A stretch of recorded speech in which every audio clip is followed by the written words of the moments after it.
Chapter 944. His daughter is powerful. The news that the Gu family was going to distribute New Year goods quickly spread throughout the village. On the other hand, the people in the workshop were still working hard to do their last day of work this year. Tong An's handcart was pulled back to the Gu family. Gu Yundong led the family to tidy up the New Year goods first. The stuff was similar to last year's.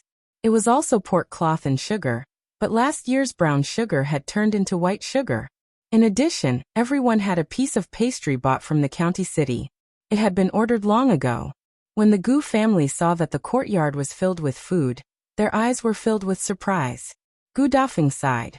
In the past, if I got a small piece of meat, I would wake up laughing even in my dreams. Even if it was for the sake of sharing this meat every year, I could continue to work in the workshop. I didn't expect that the meat would be distributed this year. Just thinking about it makes my heart ache a little. Gu Yundong smiled. Even you think so, eldest aunt? If you can't bear to give up this job for a piece of meat, will others think the same? Gu Dafeng was stunned. She pointed at her. You're smart. Wasn't that so? How many families in this village were like her in the past? They had to be careful when they wanted to eat a piece of meat during the new year.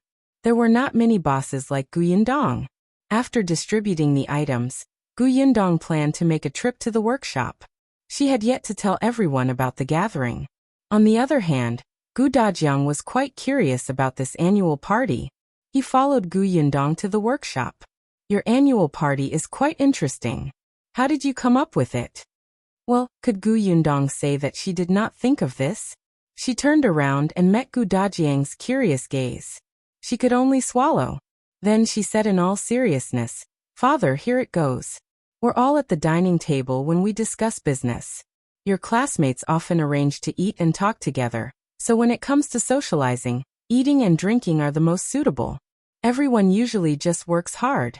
I guess some people don't know each other. Why don't we give them a chance to relax and eat together, right? Gu Dajiang fell into deep thought. Indeed, many things were easy to say at the dining table. Conflicts quickly dissipated over a few drinks. Those who had common topics might become closer after chatting. Coupled with the good food and drinks, everyone felt a greater sense of belonging to the workshop. She was trying to buy people's hearts. His daughter was amazing. Gu Yundong did not know that he was thinking so much. As the two of them spoke, they arrived at the entrance of the workshop not long after. As she had already told everyone that they would stop working at the 26th this year, there were not many fruits and sugarcane left in the workshop. He estimated that they could stop work at noon. When Gu Yundong and his father came in, everyone stood up. Master boss, why are you here? Someone's eyes lit up. Today was the last day. Were they going to give out New Year goods? But when he saw that there was no cart behind Gu Yundong carrying things over, he was immediately disappointed. Perhaps there were too many people this year. However, it didn't matter. It was understandable. After all, the New Year goods distributed by the Gu family last year were good stuff. If everyone was given a piece this year, it would cost a lot of money. Gu Yundong waved her hand and asked the people who were temporarily free to come over first. She waited until they were close before she spoke. If you find any errors, ads pop up, ads redirect, broken links, non-standard content, etc., please let us know. Report so we can fix it as soon as possible. Chapter 945. They are all jealous. There shouldn't be much to do, right? I think it should be done after noon. How about this? After everyone is done, let's clean up the workshop, okay? All right, someone immediately replied loudly. Even if boss doesn't say it, we'll clean everything up before going back. Boss, don't worry. In fact, they still wanted to work. They had heard that there was an additional salary these few days. It was just like Zhuangzi and Chen Jingkai in the county city's Gus. During the new year, the shop could not be closed. After all, they sold sweets and other things. Business was good during the new year, so the two of them would take turns to run the shop. However, their salary for the few days was also calculated separately. It was much more than usual. Many people in the workshop were envious. Unfortunately, the workshop was on holiday. Gu Yundong saw that everyone had different expressions and more or less knew what they were thinking. She immediately found it funny and continued. After cleaning up, send some people out and borrow 10 tables from each family. I want those big tables that can seat more than 10 people. Everyone was surprised. Boss, why do you need so many tables? For the gathering tonight, of course. Yundong smiled. Don't go back for dinner tonight. Let's have a meal together and chat. How about that? Wow, the boss is treating us to a meal. Cheers instantly erupted in the workshop. That's great. I want to eat lunch. I'll save it for dinner. Ha ha ha ha, forget it. With your stomach, no matter how much you eat for lunch, you can still swallow a cow at night. Boss, I'm drooling now. We definitely won't leave. After cleaning the workshop, we'll borrow tables and stools. I guarantee that everyone will be able to sit down. Yundong could feel everyone's excitement. Even Dajiang was infected by this enthusiasm. He could not help but say, there will be New Year presents to be delivered tonight. Yundong turned to look at her father. Dajiang immediately touched his nose and coughed lightly. Well, I couldn't help it. I just wanted to make everyone happier. As expected, as soon as he said that, the workshop exploded. Some young men couldn't help but jump up. Ah, I've been looking forward to the New Year presents for a year. Yundong was speechless. She had not seen them so happy when they were given the wages. She shook her head, thinking that there was still a surprise tonight. She hoped that they would not be too excited. After saying that, Yundong left with Dajiang. As soon as they left, the workshop was instantly filled with joy. Everyone gathered together and discussed.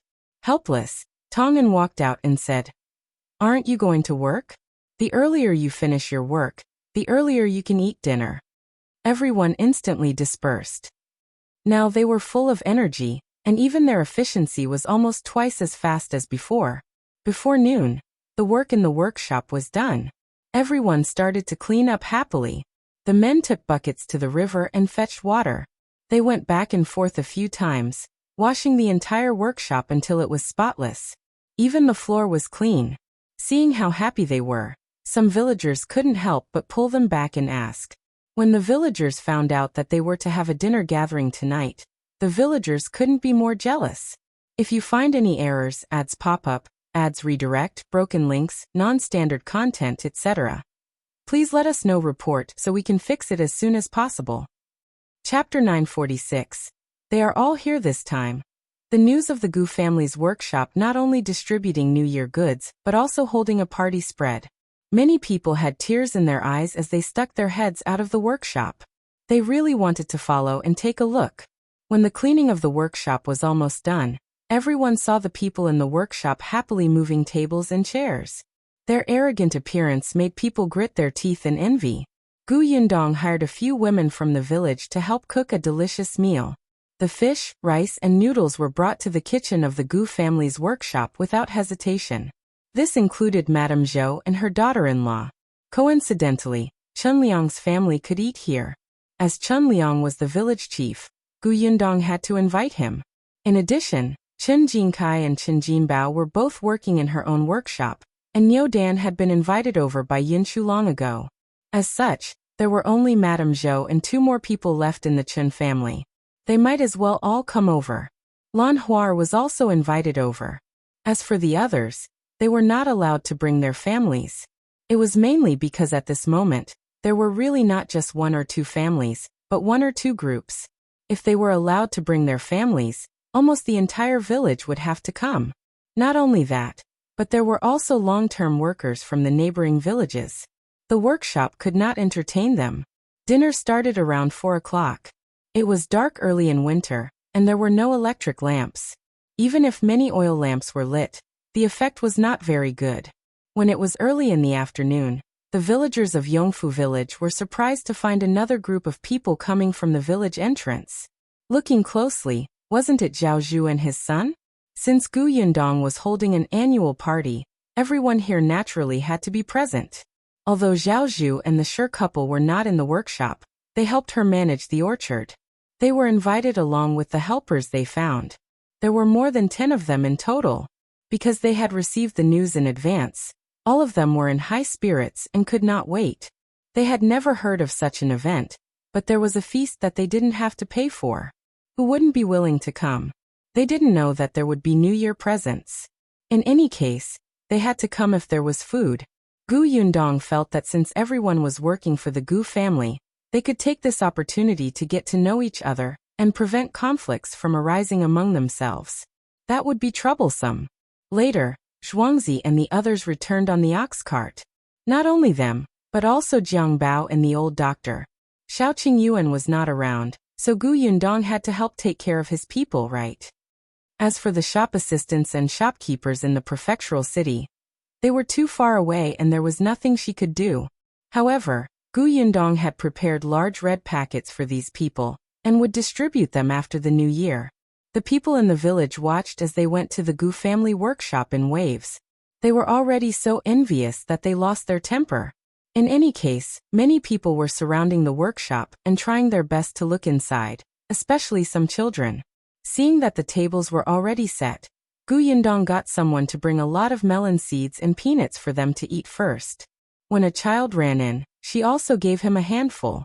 Seeing that there were more and more children, she was afraid that they would bump into something, so she simply picked up a cloth bag and handed it to Yunshu and Yuanji, asking them to carry it and distribute the stuff to the children. This lively atmosphere was even more noisy than the New Year. Finally, the time for the annual party that everyone was looking forward to arrived. Everyone at the 15 tables was sitting upright. Before the dishes were served, Gu Yundong walked to the front and began to speak. If you find any errors, ads pop up, ads redirect, broken links, non-standard content, etc., please let us know report so we can fix it as soon as possible. Chapter 947. Gu Yundong's speech. First of all, I want to thank everyone here for working diligently over the past year. Many things have happened. When the prefectural city opened for business, there was a shortage of stock. It was everyone who worked overtime to meet the demand. Manager Tong was assassinated and remained unconscious for a long time. It was also everyone who did their job in an orderly manner. Gu Yundong did not expect that one day she would stand in front of everybody and say such emotional words like a leader. However, these people had really moved her. They were hardworking, simple, passionate, and motivated. They were really a very cute group of people. Hence, whether it was the annual party or feast, she felt that they deserved it. Whether it's the Gu family's workshop or the orchard, it's the result of everyone's joint efforts. In the past year, the workshop has increased from 50 to 100 people, the orchard has increased from 80 acres to 180 acres, and the shop has been opened from the county city to the prefectural city. All of this couldn't have been done without everyone present. You have all contributed. You're very good. Someone couldn't help but whimper. Boss, don't say that. You've helped us even more. You gave us such a high salary. If we don't work hard, will we still be human? That's right, boss. If it weren't for you, my house would still be a straw hut. I wouldn't even have a warm bed. That's right. If I didn't work at the Gu family's workshop, I wouldn't have been able to get a wife. Yes. Since I'm working here, my daughter's dowry has been gathered. Boss Gu was too good. In the past, when they worked outside, no one had affirmed their work like this. Not to mention thanking them, it was already good enough if they were paid in time. At this moment, they were actually thanked by their boss. They felt as if they had eaten honey. Gu Dajiang looked at his daughter with incomparable pride. He felt warm inside. Yundong was too outstanding. Gu Yundong was stunned to see them crying. Then she laughed. All right, I won't say anything else. I know that everyone is waiting for a feast. Serve the dishes. As soon as she finished speaking, there was a burst of cheers. Immediately after, someone brought the food over. In the countryside, the dishes were all served in big pots and bowls. The Gu family's feast was a real feast. Most of them were meat. As soon as the food was served, the workers pounced on it like wolves and tigers. Each of them picked up 2 pieces of meat, and the bottom was quickly revealed. On the other hand, Gu Yundong's table was much more refined. Gu Dajiang drank with Chun Liang. Both of them were slow-witted. They could drink for a long time after filling a glass. Bien Han's leg was still injured and he couldn't drink, so he chatted with him. Madame Yang and Gu Yunke were the happiest. They loved this kind of liveliness the most. When they were almost done eating and there were only 2 or 3 dishes left, Gu Yundong stood up and walked forward. Everyone's stomachs were already full, and their movements had slowed down. Hence, most of them saw Gu Yundong's actions and found it strange. Is it time to deliver the New Year goods? I saw it just now. 2 large carts were pushed in. Unfortunately, there was a cloth covering it, so I couldn't see what was inside. In any case, there's definitely meat. Manager Tong brought back a lot of pork this morning. I heard that there was meat and cloth last year. There are so many people this year. I wonder if there are more. If you find any errors, ads pop up, ads redirect, broken links, non-standard content, etc., please let us know report so we can fix it as soon as possible. Chapter 948. Surprise at the annual party. Gu Yundong coughed lightly, and the buzzing below immediately stopped. Gu Yundong said, I know. Everyone is looking forward to the New Year presents. They will definitely be distributed this year. However, before they are distributed, there will be a surprise for everyone. Surprise? Everyone's eyes widened. Some of the bolder ones who had drunk a little hurriedly stood up and asked, Boss Gu, what surprise? Is there more food tomorrow after today? Ha ha ha ha, you wish. Someone couldn't help but scold. Gu Yundong also smiled. It's not good to have fish and meat every day.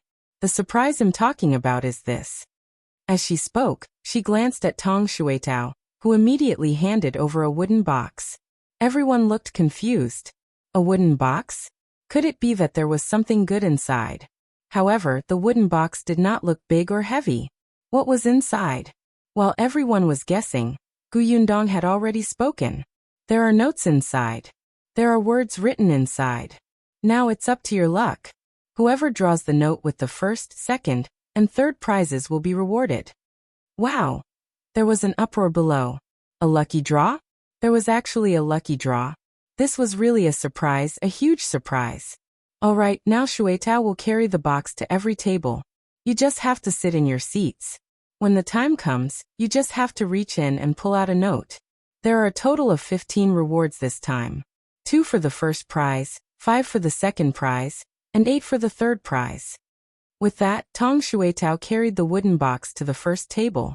The first person was stunned for a moment until someone pushed him. He suddenly came back to his senses and quickly reached in to take out a note. The second person rubbed his hands, closed his eyes and muttered, Bless me for winning, winning, winning. Then, with an expression that said he was ready to die, he reached his hand in. The people behind also looked like they were praying to God and Buddha, hoping that they would win. Even if they couldn't win the first prize, they could at least win the second or third prizes. Everyone drew a note, but no one opened it first. It was as if they would be lucky if they did it late. Even when Tong Shuitao returned to Gu Yundong's side, the people below did not stop buzzing. Take a look at yours and see if you won any prizes. Why don't you look at yours? Yours first, then mine. Come on. Gu Yundong waited for a long time, but did not see these people open the note. She immediately held her forehead. It's getting late. Are you sure you want to open the note until tomorrow? If that's the case, I'll leave. No, well look. Well look right away. The people below finally couldn't hold it in anymore, and quickly opened the note to read.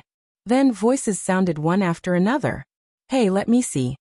What are these words? I don't know him either. Ask Zhuangzi. He can read. Someone took the note to Zhuangzi, who was nearby.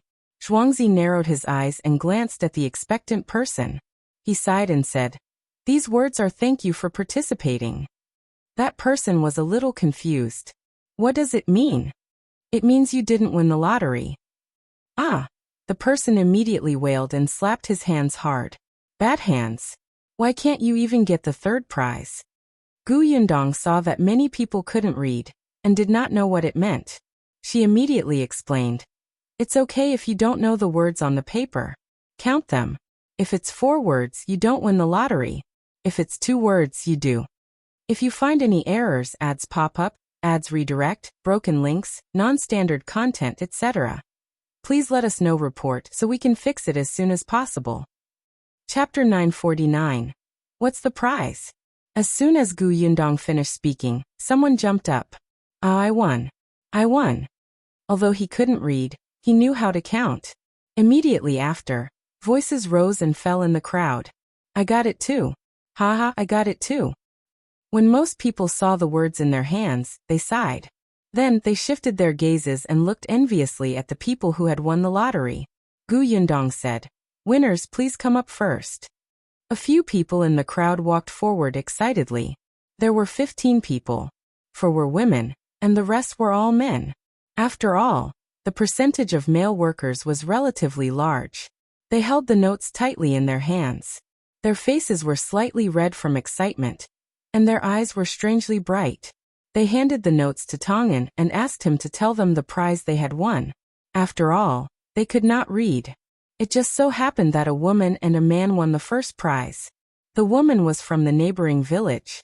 It was said that her family was in trouble, and her 4 children were crying for food. The oldest was only 11 years old.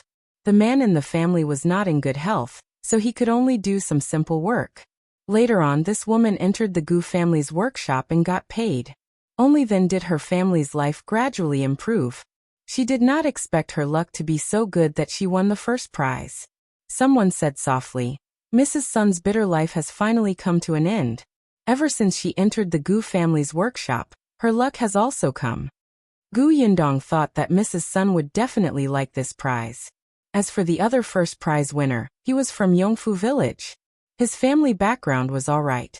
The second prize was given to a woman and 4 men. One of them was Zhuangzi, and another 2 were from the neighboring villages. The remaining man and woman were from Yongfu village. The remaining 2 women and 6 men won the third prizes. Some were from Yongfu village, and some were from the neighboring villages. These 15 people were all very excited. Even someone as steady as Zhuangzi clenched his fists tightly. Yundong got someone to bring everything up. Next, let me tell you what the prizes are. She lifted the cloth on the first pile, revealing what lay beneath. This is the third prize. There's not much. I hope you like it. Everyone leaned forward and saw boxes on the ground. Inside were cinnamon, red dates, peanuts, melon seeds, and other snacks. Everyone could not help but widen their eyes. This was quite a lot. This was enough to entertain guests for the new year. Moreover, there were many things that they could not bear to buy during the Lunar New Year. Not to mention, there were 2 pots of wine. Judging from the logo, this wine seemed to be brewed by the Tao family in the county city. It was not that kind of cheap wine. Anyway, it was completely different from what they were drinking now. They had never even touched it. Many people present could not help but swallow their saliva. The 8 people who won the prizes were overjoyed, and looked at the gift boxes eagerly. This box looked good too. Yundong distributed the items one by one. The 8 of them thanked her profusely. When they received the food boxes, they walked back to their original positions in satisfaction. The people at the same table immediately surrounded someone. They wanted to reach out to eat the things in the gift box, but he slapped them away. "What are you doing? This is what I have to bring back. I still have to show it to my wife. Don't think about eating it and don't mess it up. Look at how stingy you are." The person beside him snorted and continued to look ahead. There were so many delicious food for the third prize. He wondered what the second and first prizes were. He was so looking forward to it. If you find any errors, ads pop up, ads redirect, broken links, non-standard content, etc., please let us know report so we can fix it as soon as possible. Chapter 950. Second prize. The people sitting below were all very curious and urged him. Yundong did not keep them in suspense. She got someone to remove the cloth on the second pile. Soon many boxes were revealed below. Everyone was speechless. Why were they all in boxes? Could it be that they were also peanuts, red dates, or something, but there were more portions? This is the second prize. 1 set of cutlery for each person. Although it was called a set, it was actually filled to the brim with a huge box. There were at least 4 sets of bowls, plates, chopsticks, spoons, and cups. There was also a small casserole and a kettle. There were also 2 pots of wine beside it. Wow! The people below exclaimed, their eyes wide open. There were so many pots and pans, and they were brand new and shiny. Most of the people here still had holes in their bowls. Sometimes, they would cut their lips when eating porridge. But even so, They could not bear to throw the bowls away or change them. At this moment, the boss actually offered a whole set. Wasn't this too much? These things were not cheap at all. The men and women who had won the second prize were so excited that their cheeks turned red. They stared at the boxes. Yundong said, "These things are a little heavy. If it's not easy for you to carry them, you can hire someone to help you bring them back after the annual party." "It's easy to carry. We're very strong. We're not afraid of heavy lifting," someone immediately replied. The others couldn't help but laugh, but they all nodded, even the woman. What a joke. They could not wait to pounce on the pile of cutlery and touch it properly. How could they wait until the end of the annual party? They could not wait to carry it home and hide it now so that others would not covet their prizes. The others looked like they wanted to split it up on the spot.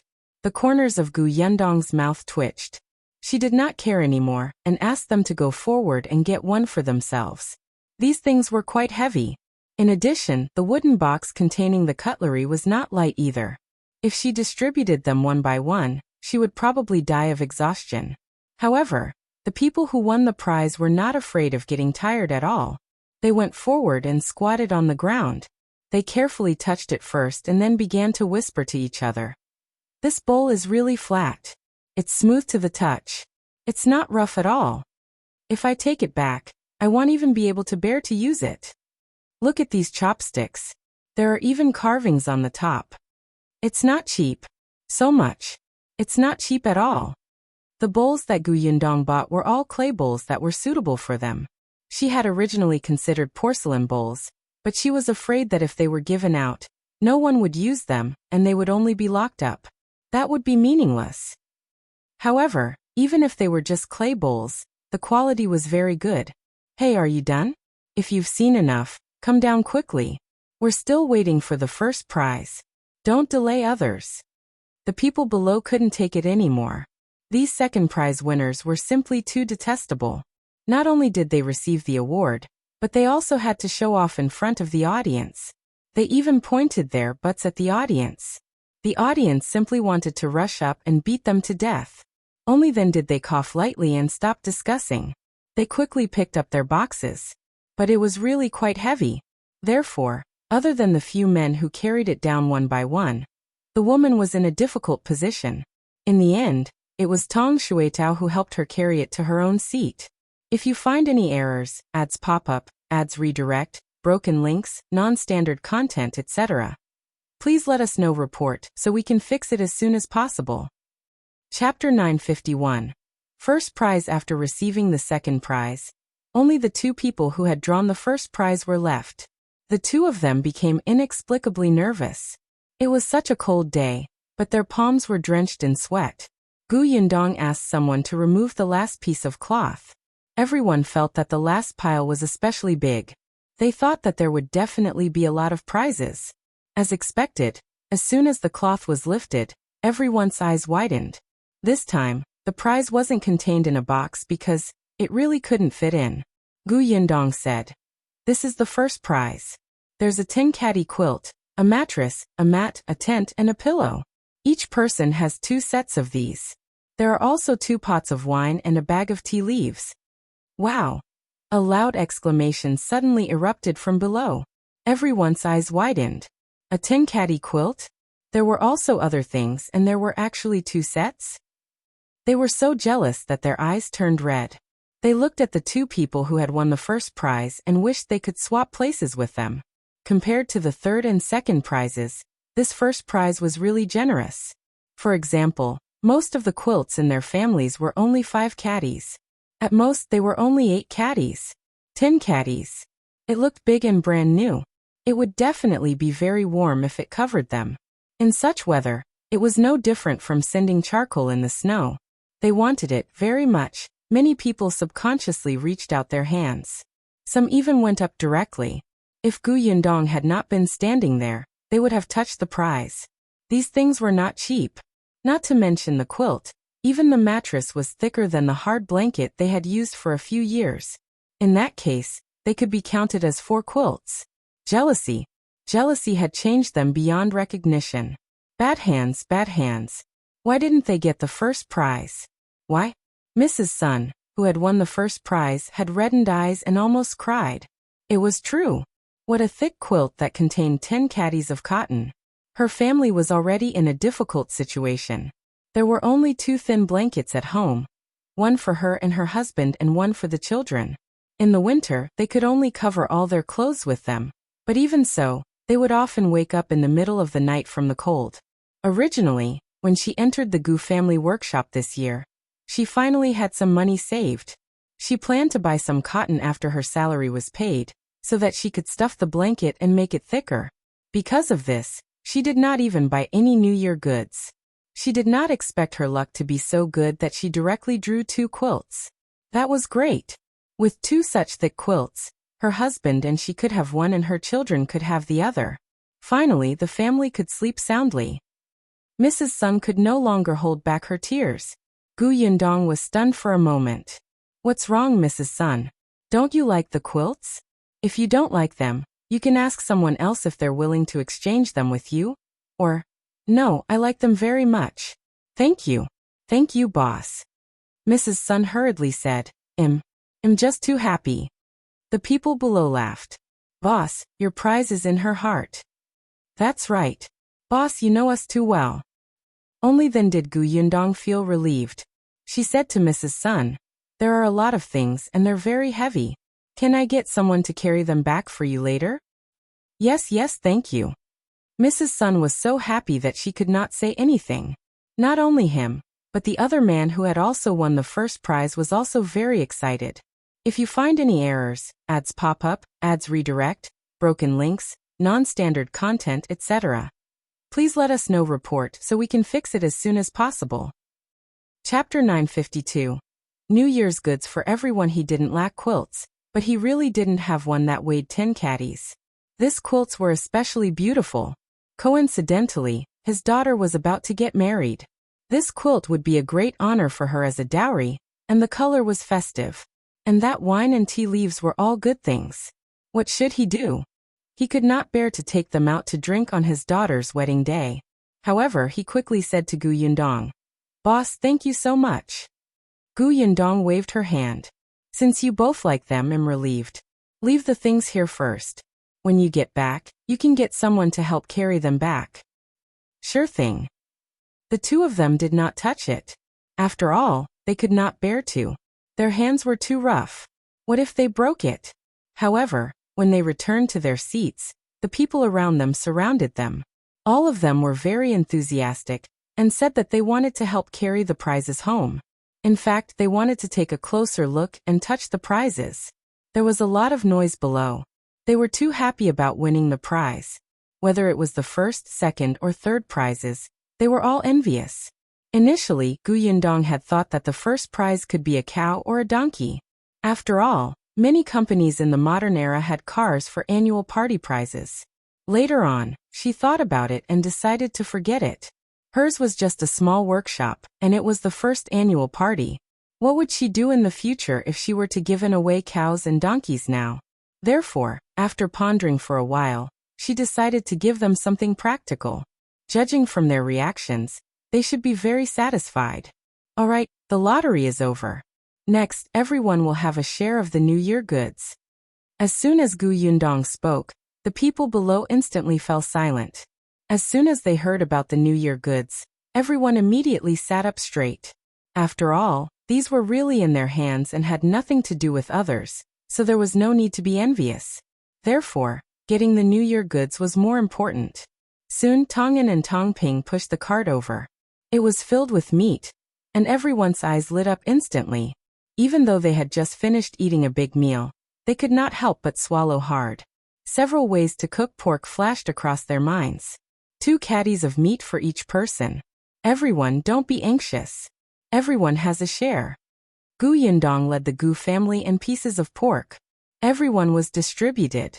Even the 2 little fellows, Yunshu and Yunka, were helping excitedly. They swung their legs upside down and handed the meat to the villagers. After the meat was distributed, the cloth was given away. White sugar followed, and the last was pastries. There were a total of 4 items, and everyone's hands were filled with them. Everyone was very excited and discussed animatedly. They did not have to buy those things during the new year, and saved a lot of money. Gu Yundong waited for them to finish their discussion before continuing. The New Year's goods have been distributed. Finally, it's this month's salary. Tong Shuitao carried up another basket. It was really because most people were given copper coins, so she had no choice but to use the basket. Gu Yundong took a brush and paper and an account book. She sat behind a table and said to everyone, "Now come up one by one. You can go back after receiving the salary. It's been hard on everyone this year. Continue to work hard next year, and strive to earn more money." Okay. The voices below were exceptionally loud, and everyone was very excited. Gu Yundong nodded in satisfaction and opened the account book. Come up when you hear your name. If you find any errors, ads pop up, ads redirect, broken links, non-standard content, etc., please let us know. Report so we can fix it as soon as possible. Chapter 953. More surprise? Gu Yundong quickly recited, Su Huar. Here. Gu Yundong had an impression of her. Last year, she was also there when the short-term workers received the New Year's goods. When they arrived, Gu Yundong took the string of copper coins from Tong Shuitao and handed it to her. Su Huats bowed. Thank you, boss. Then, she took the copper coins and walked to the side. Gu Yundong ticked her name. Then she started to call the second person. Just as she was handing out copper coins to the second person, Su Huar, who was beside her, suddenly exclaimed, "Boss, you gave an extra 100 copper coins." Everyone looked over in unison, but Gu Yundong was not surprised. It's the new year. Take these 100 copper coins as a red packet for everyone. Everyone has it. You can buy New Year goods with it. 100 copper coins was not much. It could be considered the year-end bonus. Everyone had worked hard for an entire year. On the last day, they still had to celebrate. When the people behind heard this, they were overjoyed. They did not expect that when the workshop closed for the holiday, there would be a meal gathering, a lucky draw, and a New Year's gift. In the end, there was even a red packet. The surprises came one after another, making them a little dizzy and unable to find the north. These things were common to modern companies, but in this era, they were unique. But to Gu Yundong, these extra rewards did not cost much. In total, it was about 50 to 60 taels. However, this would make everyone happy. In the future, they would be more loyal to the Gu family and have a greater sense of belonging to the Gu family. Moreover, they would be able to publicize it for free. This money was very worth it.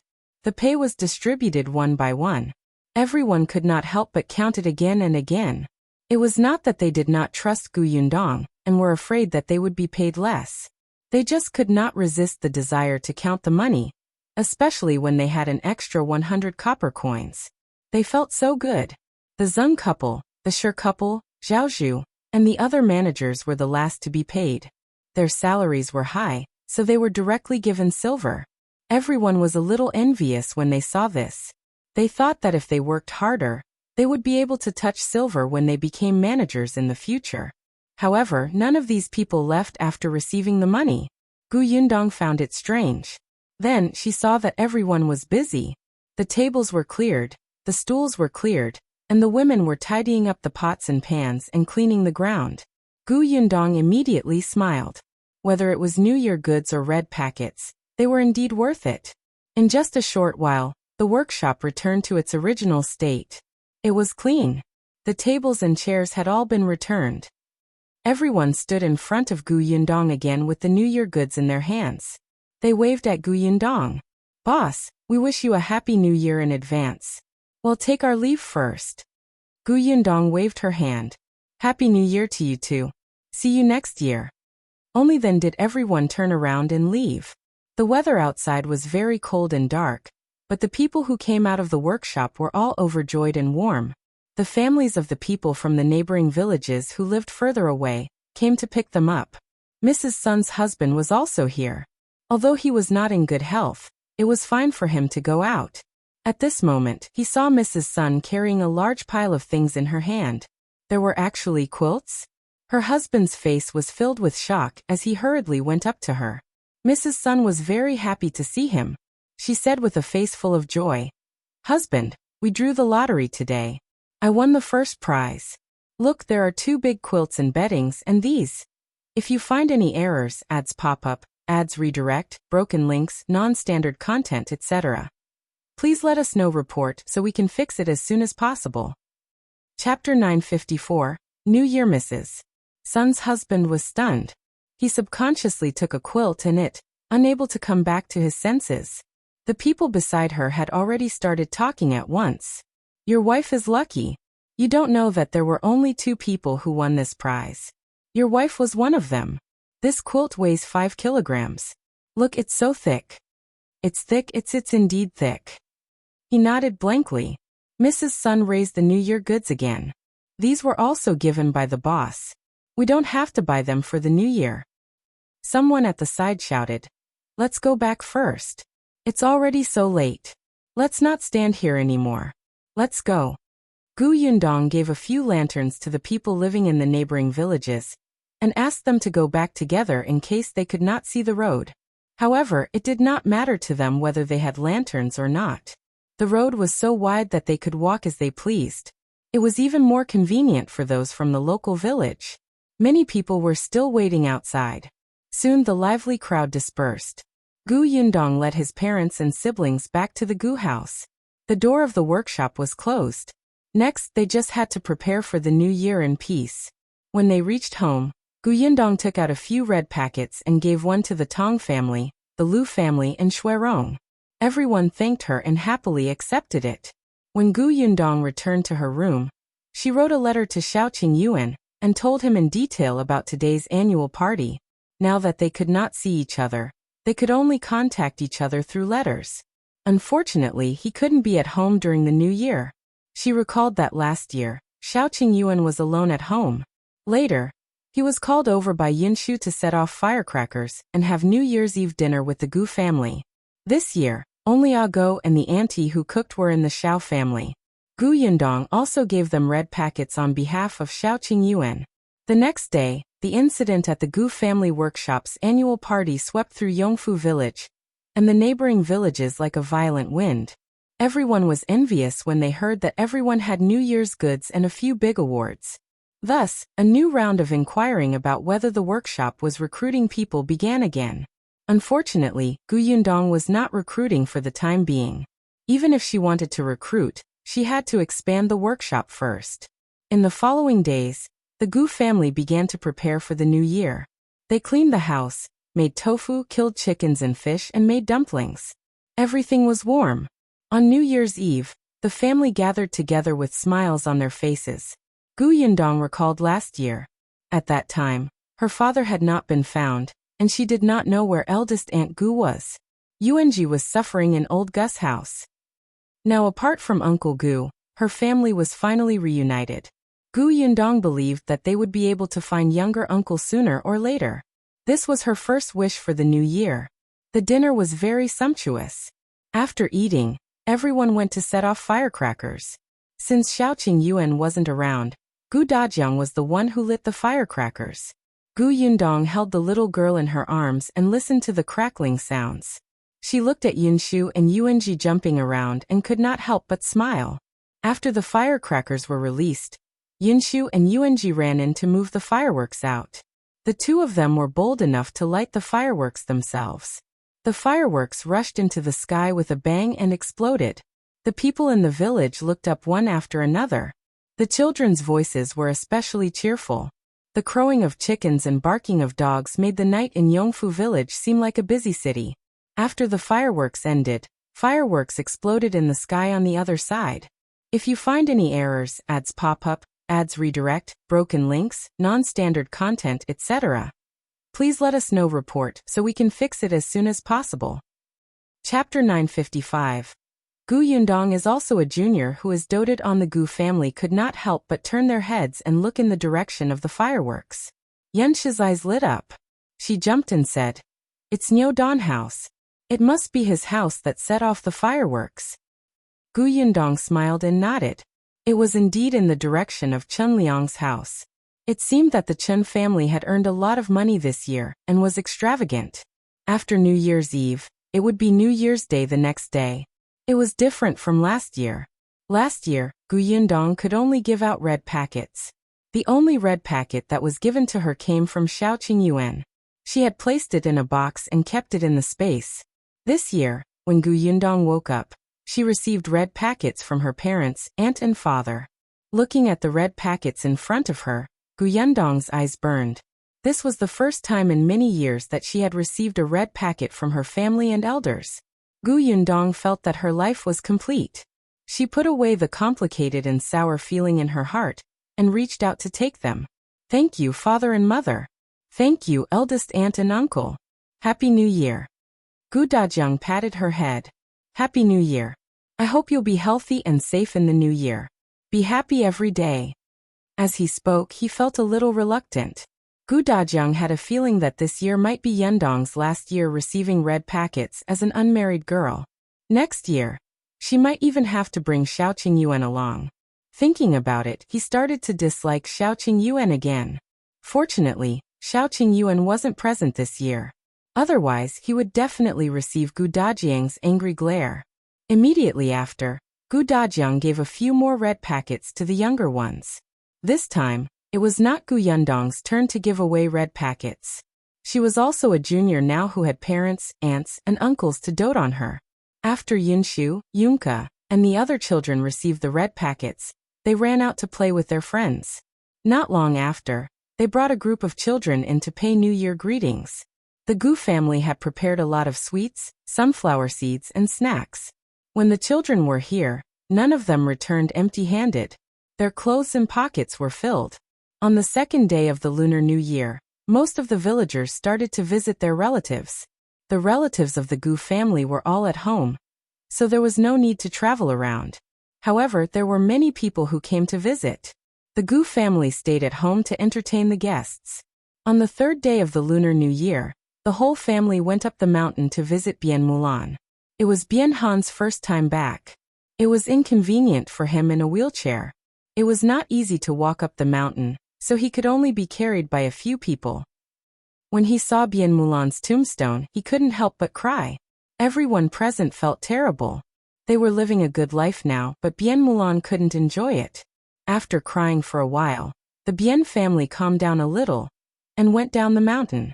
On the fourth day of the Lunar New Year, Gu Yundong and his family went to Qin Wenzheng's house to visit him. On the fifth day of the Lunar New Year, Gu Yundong went to the Lu residence again. Lu Wei was not around and went out to play. However, Lu Yi was at home. He had a good relationship with Yinshu and Yuanji and insisted that they stay for the night. On the sixth and seventh day of the new year, Gu Yundong went to take a look at other people's houses. On the eighth day of the new year, the workshop reopened and all the workers returned. Gu Yundong looked at their flushed faces. This meant that they all celebrated the new year in happiness. Sure enough, after the workshop started, everyone worked even harder. However, Xiaoqing Yuan hadn't returned yet. He had sent a few letters back, saying that everything was going smoothly. Although Gu Yundong was looking forward to his return, she was also very busy. After all, her father would be taking the imperial examination at the beginning of next month. If you find any errors, ads pop up, ads redirect, broken links, non-standard content, etc., please let us know report so we can fix it as soon as possible. Chapter 956. 10th enclosed. Gu Yundong was still a little excited about the imperial examination. Not only her, but everyone in the Gu family was on high alert, especially Gu Dafeng. As Gu Dajiang's sister, she knew best about his helplessness when he wanted to study as a kid. She accompanied him through the experience of being chosen by the old elementary scholar and recognized by the old patriarch. Later on, the old patriarch and the old elementary scholar passed away one after another. Originally, he was just close to taking the preparation scholar exam, but his rights were directly stripped. In the end, he put down his books and worked in the fields all day. Gu Dafeng had accompanied him all this way. At that time, he saw his younger brother, who was clearly talented, good at studying and motivated, but because of Madame Zhao's suppression, old Gus inaction, and the patriarch's personal grudge, he cut off his chance to study. This made Gu Dafeng hate the Gu family very much. She wanted to protect Gu Dajiang, but it was too difficult. She was still young at that time. Dealing with the 3 mountains above her was no different from courting death. Therefore, now that Gu Dajiang could participate in the imperial examination, the joy in Gu Daifeng's heart could not be described with words. She had even cried behind someone's back. Gu Yundong knew that there was no need to worry about endorsement and recognition.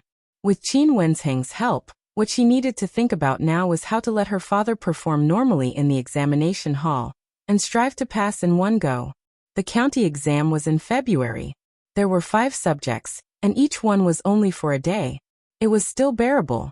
After all, he did not have to stay in a narrow examination shed and endure the consequences of his back aching and legs weakening. However, the weather in February was still very cold, so it was still very important to keep warm. It was just that she had heard that when entering the examination hall, hats were not allowed to be double-layered. The leather jacket had to be stripped of its skin, and the felt clothes were removed from the inside. The clothes and robes were all single-layered, the socks were made of single-layered felt, and the shoes were made of thin soles. Just thinking about these rules made Gu Yundong feel cold. She touched her chin and went to look for Gu Dafeng. She said, "Eldest aunt, I think we have to prepare at least 10 pieces of single clothes for father. Otherwise he'll shiver from the cold." Gu Yundong's embroidery skills were still not good. After all, this was Gu Dajiang's clothes. It was not good for her to ask Shen Sitian to make it, so she simply looked for eldest aunt.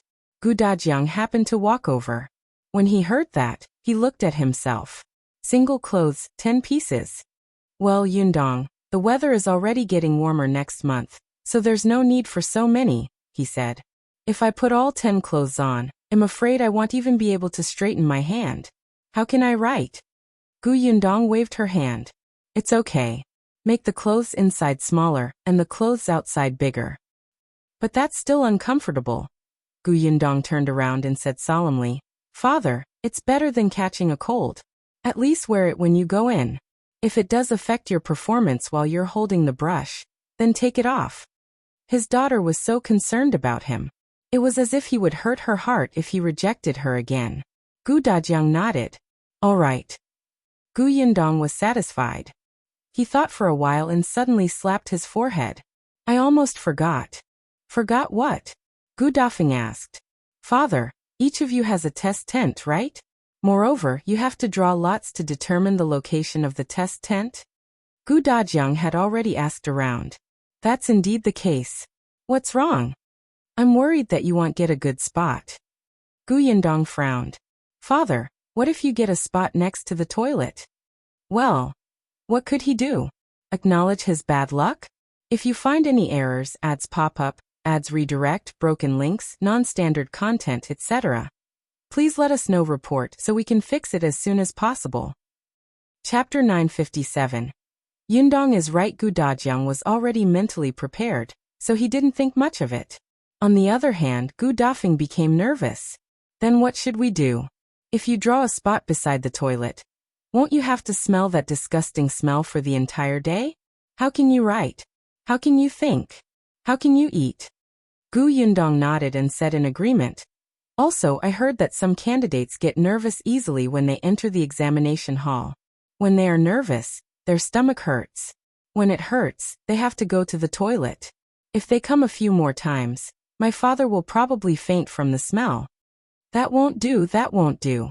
Yundong, can you get someone to change your father's position?" After saying that, Gu Dafeng asked worriedly. "This shouldn't be considered bribing the examiner, right? It's just changing his position. It's not like he cheated."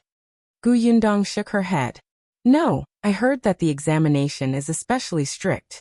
Such private transactions can't be made at all. Otherwise you'll be beheaded." "Then what should we do?" Gu Dafeng was anxious. "It wasn't easy for your father to have the chance to take the imperial examination. How can he destroy it on the toilet?" Gu Dajiang was speechless. "Wait, are you guys mistaken? This is just a possibility, just a possibility. Why does it sound like you've already confirmed that he'll definitely sit in the test shed beside the toilet? Hey, there are so many people taking the exam. I really don't have to." "Father, you have to consider all possibilities," Gu Yundong said solemnly. Gu Dafeng nodded. "Yundong is right. We can't hope for luck. What if you're unlucky? Yundong is right. Gu Dafeng continued to nod. So father, we have to think of a way to solve this problem first. Yundong is right. Gu Dafeng nodded halfway, and suddenly looked at her in surprise. You've thought of a way? Gu Yundong said in all seriousness, I do have a stupid but very effective method here. Tell me quickly. Gu Dafeng's eyes lit up. However, Gu Dajiang suddenly had a very bad feeling. Gu Yundong said, we have to let my father get used to this smell first. You mean? Gu Yundong looked at Gu Dajiang. Father, during this period of time, when you're reading and writing articles, move the table near the outhouse. When you're used to it and can smell nothing, you won't have anything to fear. You won't care where the examination hall is when you write articles. Gu Dajiang couldn't help but widen his eyes. Yundong, I'm your father, your biological father. What the hell is smelling nothing? You even create an idiom yourself, right? When Gu Dafeng heard this, she was a little hesitant. Was this method really fine? She looked at Gu Dajiang, who shook his head vigorously. No, definitely not. I probably wouldn't draw that spot at all. Gu Yundong said, Father, you said it's possible. What if? What if your luck is extremely bad? But Yundong, I'm actually not that weak. Think about it. I've suffered in the past. I can overcome such a small matter. There's no need to make so much effort. But Dad, for the past 6 months, you've mostly been reading and writing in a comfortable environment. Now that you've suddenly fallen into such a bad situation, the difference is too great, and it's easier for you to feel unbalanced. Gu Dajiang felt that all his years of studying had been in vain. He actually couldn't win against his daughter in a debate? Yundong, are you serious? If you find any errors, ads pop up, ads redirect, broken links, non-standard content, etc., please let us know. Report so we can fix it as soon as possible. Chapter 958. Dress so festively. Gu Yundong nodded seriously. Very seriously. Seeing that things had developed to this point and there was no room for negotiation, Gu Dafeng suddenly felt like laughing. How did things end up in this direction? Gu Dajiang was pushed out by Gu Yundong to the toilet door. Gu Dajiang immediately covered his nose. Yundong, I'm your biological father. Look, you can't take it anymore and have to cover your nose. You'll have to face 5 exams in the future. Won't you break down? It's precisely because you're my biological father that I'm so considerate of you. Thank you, but no. Gu Dajiang wanted to leave, but Gu Yundong stood firmly behind him. Father, it's said that only through hardship can one rise above others. The imperial examination is a long and arduous path. This is just a little stench. You have to overcome it. Gu Dajiang was speechless. He didn't want his daughter anymore. He could not win against Gu Yundong. In short, no matter what reason he had, Gu Yundong could find something to refute. In the end, Father Tong and Shui Rong moved a table and chair to the toilet. Gu Dajiang sat there aggrievedly. The veins on his hand that was holding the brush throbbed, and he almost showed everyone how to break the brush with his bare hands. Gu Yundong was quite satisfied, but the others standing behind her were holding back their laughter. Gu Dafeng couldn't hold it in anymore. She quickly turned her head away, but her shoulders were heaving. Madame Yang and Yunka did not understand what was going on and also giggled. Yinshu pulled Zhuangzi's arm and took a few steps back. She said softly, Do we have to read and write like this for the preparation scholar exam? Bian Yuanji rubbed his head in confusion. I didn't hear the teacher say that. Gu Yinshu shrank her neck. My elder sister is too terrifying. The 2 little fellows still had lingering fears. They were already thinking about how to avoid this cruel method when they took the exam. However, Gu Yundong felt that she had solved a huge problem in her heart, and began to think about other things. There was no need to worry about food. It was just a day of exams. He could still fill his stomach for more than half a day with some pastries and bread. Gu Yundong thought of everything she could think of and felt that she had missed nothing. Only then did she heave a sigh of relief. In the next few days, she focused on preparing. By the end of the month, Gu Dajiang's 10 clothes were completed. Gu Yundong took it from eldest Aunt Gu and compared it. It was not bad. The outermost piece was exceptionally wide, so it should not be too tight. Gu Yundong carried the pile of clothes to look for Gu Dajiang. However, just as she reached the courtyard, she bumped into him. "Father, why do you smell so bad?" Gu Yundong took a few steps back. Gu Dajiang's eyes suddenly turned sinister as he sneered at Gu Yundong. The latter suddenly reacted. Oh no, it seemed like she did it. She immediately turned around and ran away with her clothes. Gu Dajiang snorted and returned to his room to shower and change. After more than an hour, Gu Yundong came back quietly with his clothes. She originally thought that Gu Dajiang would not be around. Unexpectedly, when she arrived at the main house, she saw her father trying on a piece of clothing. Madame Yang was looking at him with glowing eyes, as if she liked him very much. Gu Yundong was surprised. "Father, where did you get this outfit? Why are you dressed so festively?" If you find any errors, ads pop up, ads redirect, broken links, non-standard content, etc., please let us know. Report so we can fix it as soon as possible. Chapter 959. What does other people getting married have to do with you? Madame Yang was helping him tidy up his sleeves. She also looked very happy, not letting go of even the slightest wrinkle. Gu Dajiang glanced sideways at Gu Yundong and said, "Jiang Bao and the Shi family's daughter are getting married. Don't tell me you've forgotten?" "Of course I didn't forget. Isn't it the day after tomorrow?" Gu Yundong was suspicious. "But what does her marriage have to do with you wearing new clothes?" Gu Dajiang was smug. "They invited me to be their witness." Witness? When did this happen? Why didn't she know? Seeing that her father's new clothes were prepared so neatly, he must have received the news long ago. Was he deliberately not telling her? Was he taking revenge on her for letting him stay near the toilet? He was already so old. How childish. Gu Yundong snorted softly, but she was still very surprised. However, what she did not know was that Jiang Bao's first consideration was Gu Yundong. Speaking of which, Gu Yundong and Xiao Qingyuan were more or less matchmakers for him and Lan Huaner. If she hadn't hired Zhuangzi, if Boss Xiao hadn't hired Jiang Bao, the two of them wouldn't have known each other. Naturally, Zhuangzi wouldn't have introduced the girl to her. Therefore, to them, Gu Yundong and Xiao Qingyuan were matchmakers, benefactors, and esteemed guests. However, Xiao Qingyuan was not around. Gu Yundong was not married after all. It was not appropriate for her to be a witness. Hence, after some thought, Jiang Bao thought of Gu Dajiang. This was Boss Gus' biological father and Boss Xiao's future father-in-law. He was also a scholar. It was said that he would be participating in the imperial examination soon. At that time, he would be the elementary scholar. Their witness was the elementary scholar. If word got out, wouldn't it be glorious? Hence, the Shi couple and the Jiang family came to invite Gu Dajiang. This was the first time Gu Dajiang was a witness. For some reason, he was a little excited. Hence, on the day of Jiang Bao and Lan Huaner's wedding, he woke up early. After dressing up, he got Shui Rong to put on a carriage and went to the Jiang family village. As the witness, Gu Dajiang naturally had to go to the man's side.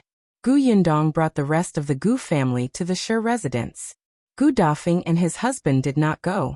After all, they did not have much of a relationship with the newlywed couple. In addition, Bianhan's leg was inconvenient. There were too many people, and it was easy to get injured if they squeezed around. When the Shi family got married, the entire village became lively. In the past, Shi Dashan and his wife were timid, and Zhuangzi was a hooligan. Lan Huan was the only sensible and smart one in the family. However, no matter how smart she was, having such a family would also drag her down. Therefore, when families with slightly better conditions were looking for a wife, they would not consider Lan Huar. However, in less than a year, the Shi family had changed drastically. Lan Huar had married into a good family. She heard that Jiang Bao was going to the prefectural city soon. This time, most of the people in the village came to the Shi family's treat. When Gu Yundong entered, it was already bustling with noise and excitement. Many villagers came over to help. Some were cooking, some were carrying tables. Most of them knew Gu Yundong. When they saw her family coming, they raised their hands to greet her. Gu Yundong nodded and responded to them one by one. Then, she brought the children to see the bride. Lan Huar sat in her room. The Shi family had renovated the house. She had a separate room, and it was quite big. Hence, when Gu Yundong entered, there were already many people sitting in the room. However, there were a few familiar faces. They were ladies and women from the village, and some were complete strangers. They were probably relatives of the Her family. If you find any errors, ads pop up, ads redirect, broken links, non-standard content, etc., please let us know report so we can fix it as soon as possible. Chapter 960. Gu Yundong adds makeup. When Lan Huater saw Gu Yundong, she quickly stood up. Gu Yundong quickly made her sit down. Sit properly. Don't mess up the wedding dress. I just brought a few children over to take a look. They all said they wanted to see the bride. As she spoke, she lowered her head and looked at Yunshu, Yunke, Yuanji, and Lu Hongxiao. The few of them stuck half their heads out from behind her. Their faces were a little red, and they looked a little embarrassed. The bride is so beautiful. Young Lady Yunke was the sweetest. She took a few steps forward and raised her small head. Her eyes were shining as she watched. She could not bear to move. Lan Huar was embarrassed by her gaze. She quickly picked up the candy beside her and fed her one. Kiki looks good too. Come eat the wedding candy. Yes, it's delicious. Thank you, Sister Lan Hua. Lan Huar also distributed wedding candy to the other children, including Gu Yundong. The Her family's conditions were better now, and they had a lot of sweets, but they couldn't give them away casually. After all, sweets were really expensive. The children took the candy and looked at the bride. They were immediately chased out by Gu Yundong. When I came over just now, I saw Niu Dan and Zheng Lu playing outside. You guys should hurry up and join them too. The few of them immediately dispersed and ran out of the door. Gu Yundong took out a red packet and handed it to Lan Huar. Take this. I wish you a happy marriage and a happy life with Jiang Bao. Then, she took out a silver hairpin to add makeup to her appearance. After that, Gu Yundong left the room with Madame Yang. As soon as she left, everyone in the room surrounded her and stared at the hairpin with burning eyes. Yundong is so generous. This hairpin doesn't look cheap. Let me see. Io, with this amount in this style, it must be no less than 3 taels of silver. Lan Huar, this is your dowry. You have to keep it well. That's right. Don't lose it. Otherwise, you'll cry to death and let Boss Gu down. Lan Huar was originally very relaxed, but when they said that, she was immediately extremely nervous. For a moment, she did not know where to put the hairpin, until a soft sneer sounded in the corner. You guys are really funny. Such a lousy hairpin is almost like a treasure. That Miss Gu is so rich. Why didn't she give you a gold gift? I heard that those rich families offer a complete set of makeups for the bride. You guys can even brag about a hairpin. It's strange. As soon as she said this, the room fell silent. Everyone looked at the girl who spoke in unison and frowned. Lan Huar also frowned. Her personality was different from her parents, especially those who made her unhappy on her wedding day. She would not be polite. It's better than nothing. This person was a cousin of hers called He Xiu. She was the same age as her. In the past, she looked down on her family and would poke fun at them from time to time. Later, Zhuangzi became a clerk in the county. The Her family's days were getting better and better. This cousin of hers had other thoughts and wanted to marry Zhuangzi. Unfortunately, Zhuangzi was focused on his goal of becoming the shopkeeper. He did not even know who He Xiu was. Moreover, Shi Dashan and his wife did not like He Xiu. In the end, the matter was left unsettled. However, a few months ago, the He family found out that Zhuangzi had become the shopkeeper. If you find any errors, ads pop up, ads redirect, broken links, non-standard content, etc., please let us know report so we can fix it as soon as possible. Chapter 961. Prestigious Shopkeeper. In this day and age, anyone who could be a shopkeeper was old. A young man like Zhuangzi would have to work for at least 10 years before he could reach that step. It had been less than a year since he became a shop assistant, right? The He family was excited and ran over to matchmake Zhuangzi and He Xiu. The Shi couple would not agree either. The He family's parents almost fell out with them. No matter what they said, they could not get them to agree. Later on, they came up with a bad idea. They simply let He Xiu go to Gu's shop to meet Zhuangzi. The two of them would meet more in private. When Zhuangzi had a good impression of He Xiu, it would be useless even if the Shi couple wanted to object. He Xiu did go to the shop in the county city, and saw Zhuangzi arrogantly instructing Chen Jinkai to work. She felt that it was especially impressive and imagined having a maidservant for her to order around in the future. Hence, she was even more determined to get Zhuangzi. After entering the shop, she felt very immersed and also instructed Chen Jinkai. Chen Jinkai tolerated Zhuangzi, because Zhuangzi was only putting on an act on the surface. In fact, he had helped him a lot. This was the way the two of them interacted. But where did this woman called He Xiu come from? It was simply baffling. Then He Xiu was chased out by Chen Jinkai. Zhuangzi looked on coldly and even gloated. These relatives of the He family were really ugly. Zhuangzi had never liked them in the past. When his parents were in trouble, they would avoid them and hit them when they were down. Now, seeing that Zhuangzi's family's lives were getting better and better, they rushed to curry favor with them, which made Zhuangzi extremely disgusted. Therefore, no matter what He Xiu's personality was, Zhuangzi would not consider it. Although he had become the shopkeeper, Zhuangzi was still not stingy. He went straight to He Xiu's village to look for the He family's parents. If they let He Xiu pester him again, he would make a fuss that the entire village would know and make He Xiu unable to marry in the future. If He Xiu had the guts to marry him, he would also have the guts to beat her to death. As for being filial to his parents-in-law, don't even think about it. He Xiu's family really felt that he could do it. They were a little timid. After weighing it for a while, they still felt that they should let it go. Hence, they restrained He Xiu and stopped her from looking for Zhuangzi. Lan Huar did not expect He Xiu to make things difficult for her here. With her temperament, she actually looked down on Gu Yundong's gift? What a joke. He Xiu was a little angry after being rebuked by Lan Huar. She stood up and wanted to quarrel with her. However, she was quickly suppressed by her sister-in-law. Stop it. Today is Lan Hua's big day. If you make a fuss, Zhuangzi will be the first to not let you off.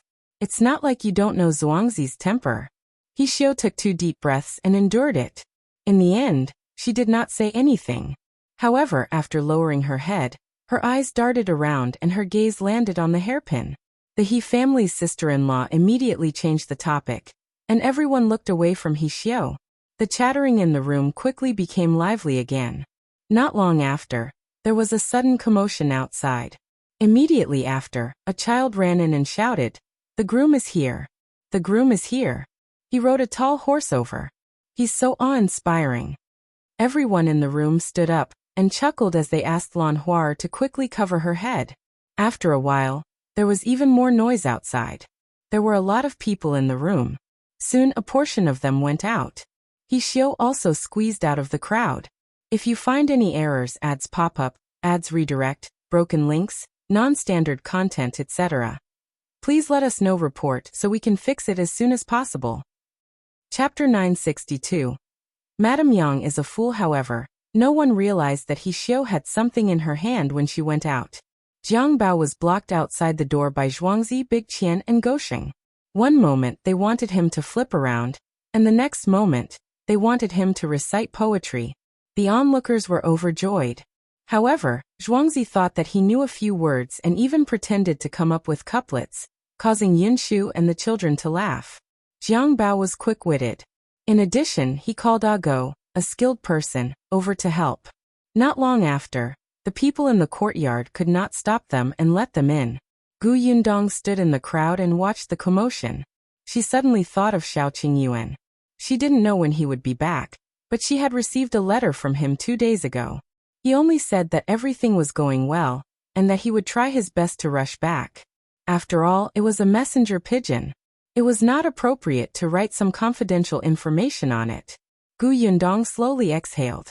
When he looked over again, he saw that Jiang Bao had already been escorted into the bride's room by everyone. Soon he carried the bride out. The group of people cheered over there, as if they had married a wife. Jiang Bao had specially gotten someone to carry a bridal sedan chair over. In this day and age, when one got married in the countryside, those who were really poor would directly walk back. Those with slightly better conditions would drive a carriage over to pick the wife up. It was the first time in Yongfu village that someone like Jiang Bao rode a tall horse and got someone to carry a red sedan chair. Update by In0 Go.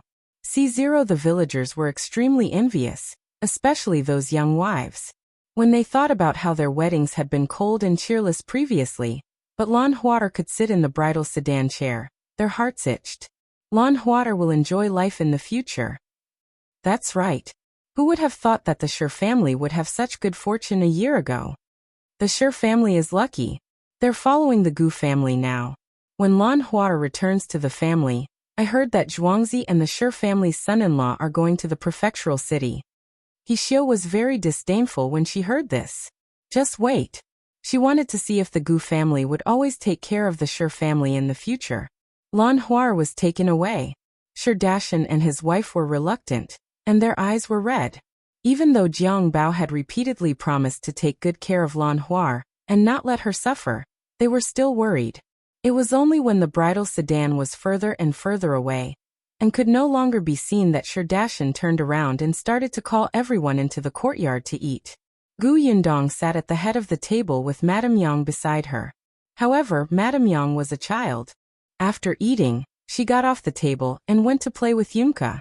Gu Yundong let her be and only let Lu Hongxiu keep an eye on her. When He Xiu saw Madame Yang leave, she hurriedly swallowed the meat in her mouth. She put down her chopsticks reluctantly and hurriedly followed. Madame Yang liked to play with children. In the past, there were children who secretly scolded her for being a fool. Later on, the Gu family became better and better, and Gu Yundong became more and more domineering. These children were reminded by the adults not to offend the Gu family. Moreover, because Yunshu was good at her studies and had a lot of experience, she had vaguely become the king of children in this village. Therefore, when Madame Yang came over, the children were also very friendly to her. However, He Xiu frowned. It was mainly because Lu Hongxiu was watching over Madame Yang, so she couldn't find a chance to get close to her. He Xiu had already thought it through. Madame Yang was a fool. She was easy to deceive and trust. She would tell Madame Yang that the hairpin belonged to the Gu family and was worth a lot of money. It was a pity to give it to someone else. Wouldn't it be good to leave it for her daughter as a dowry in the future? She could make her daughter proud later. If you find any errors, ads pop up, ads redirect, broken links, non-standard content, etc., please let us know. Report so we can fix it as soon as possible. Chapter 963. Approaching Madame Yang, He Xiu had heard that Madame Yang doted on Gu Yundong very much. Even if she was a fool, she would protect her daughter. Therefore, it was definitely not a problem for her to encourage Madame Yang to bring the hairpin back. Of course, she had already secretly taken out the hairpin and placed it somewhere easy to obtain. This way, Madame Yang would be a thief. Gu Yundong would definitely not be able to tell anyone about this. Otherwise, it would ruin her mother's reputation. That hairpin could not be used in the future. It could not be seen by everyone. It could only be hidden forever. As for Lan Huater, she would definitely find out that the hairpin was missing when she counted the dowry the next day. Considering how much she valued the Gu family, she definitely had to find this hairpin.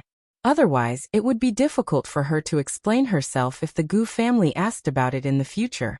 Of course, if she did not want to make a fuss, she still had him, right? She could still make a fuss by pushing him from behind. That fool, Madame Yang, might even shout it out herself. In that case, it would be strange if the Gu family and the Sher family could continue to be friends. Ha ha ha ha. He Xiu couldn't help but laugh at the thought. And yet she had a good plan, but that brat Lu Hongxiu had been following Madame Yang, so she had no way to do anything. He Xiu was a little anxious. If this continued, Gu Yundong and the rest would finish their banquet. After a while, her eyes suddenly darted around. She simply pulled a girl about her age along and joined the children in playing. The children were stunned for a moment, but Madame Yang was very happy. After all, these children were shorter than her. She was overjoyed that the two newcomers were as tall as her. Lu Hongxiu, who was standing at the back, narrowed her eyes slightly. She was not following Madame Yang. As long as Madame Yang was in her line of sight, there was nothing to worry about. She just felt that this girl who suddenly appeared beside Madame Yang was strange.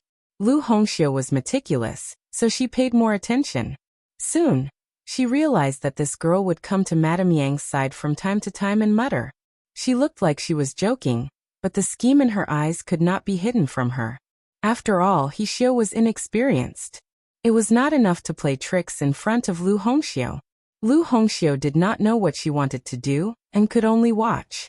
However, she still called her sister, Lu Hongxiao, over and asked her to inform Mississippi Gu Yundong had already finished eating, but she could not leave halfway. In addition, the person at the table had been talking to her, so she could only continue to sit. Unexpectedly, Lu Hongxiao ran over and secretly told her that someone had designs on Madame Yang. Gu Yundong narrowed her eyes. TSK, someone actually had designs on her mother again. Last time, there was Jiang Yongkong, who was so blind this time. She just didn't know if they wanted to harm her mother, or if they wanted her help. Gu Yundong got up, informed Sherdashan and his wife, and followed Lu Hongxiao out. Lu Hongxiao was standing outside the door. When she saw her, she hurriedly called out, "Mississippi." "Yes, how's my mother? Who's the person who approached her?" Unexpectedly, Lu Hongxiao had a strange expression on her face. She looked at Gu Yundong as if she wanted to say something but hesitated. Gu Yundong raised her eyebrows and looked forward, but she did not see Madame Yang. "Where's my mother?" She frowned. Lu Hongxiao was not with Madame Yang? "It's over there. I'll bring Miss over." As Lu Hongxiao spoke, she led Gu Yundong to a corner not far away. "If you find any errors, ads pop up, ads redirect, broken links, non-standard content, etc. please let us know. Report so we can fix it as soon as possible." Chapter 964. I squeezed it back before she reached the corner of the wall. She heard begging sounds coming from inside. The voice wasn't loud. When she got closer, she could vaguely hear the words, "Stop hitting me." "Hit?" Gu Yundong frowned and turned to look at Lu Hongxiao. The latter nodded and said, "It's the girl called He Xiao." Gu Yundong took a few steps forward and turned the corner. He saw a few children surrounding a girl, their little fists landing on her. Yinshu snorted. "Who asked you to bully my mother? Do you think we're blind? How dare you be so unscrupulous in front of me? It'll be unfilial if I don't hit you." "Yes, unfilial." Yinka swung her fist and hit He Xiao's shoulder hard. It was just that her position was not very good, and her own hand hurt to death. The little girl immediately changed her leg and kicked her. He Xiao had a ball of cloth in her mouth, and was trying hard to spit it out. She finally shook it off and quickly said, "Let go of me quickly, or I'll call for help." At this moment, her hand was pressed back by Madame Yang. Madame Yang was very strong. She was used to doing farm work in the past.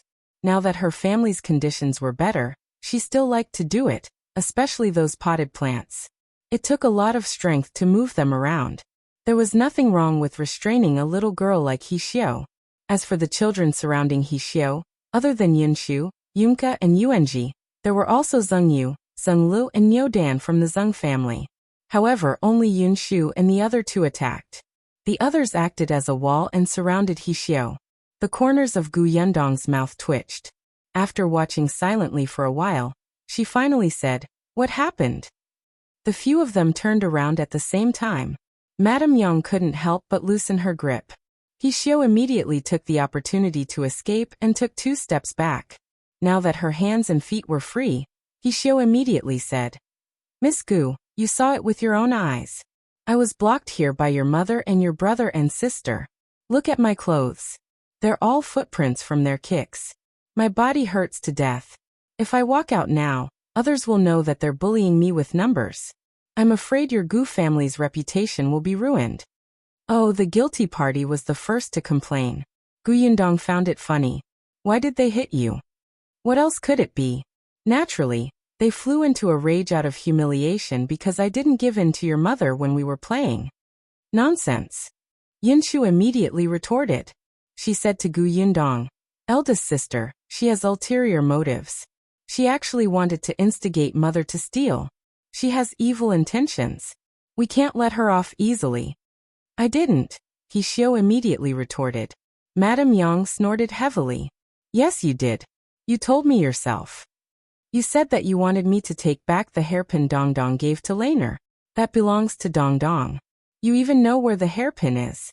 As she spoke, she looked at Gu Yundong and said proudly, "She still treats me as a 3-year-old child. How could I fall for such a trick?" Gu Yundong nodded. "Mother is the best." Madame Yang agreed. That's right.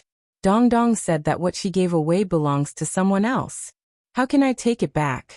That's called going back on your word and being despised. How can I let Dong be despised? So I rejected her very firmly. I didn't expect. She actually called me a fool and even pinched me. Yinka raised her hand. I saw it, so I pinched her back. I pinched her back too, Madame Yang said impatiently. If you find any errors, ads pop up, ads redirect, broken links, non-standard content, etc., please let us know. Report so we can fix it as soon as possible. Chapter 965.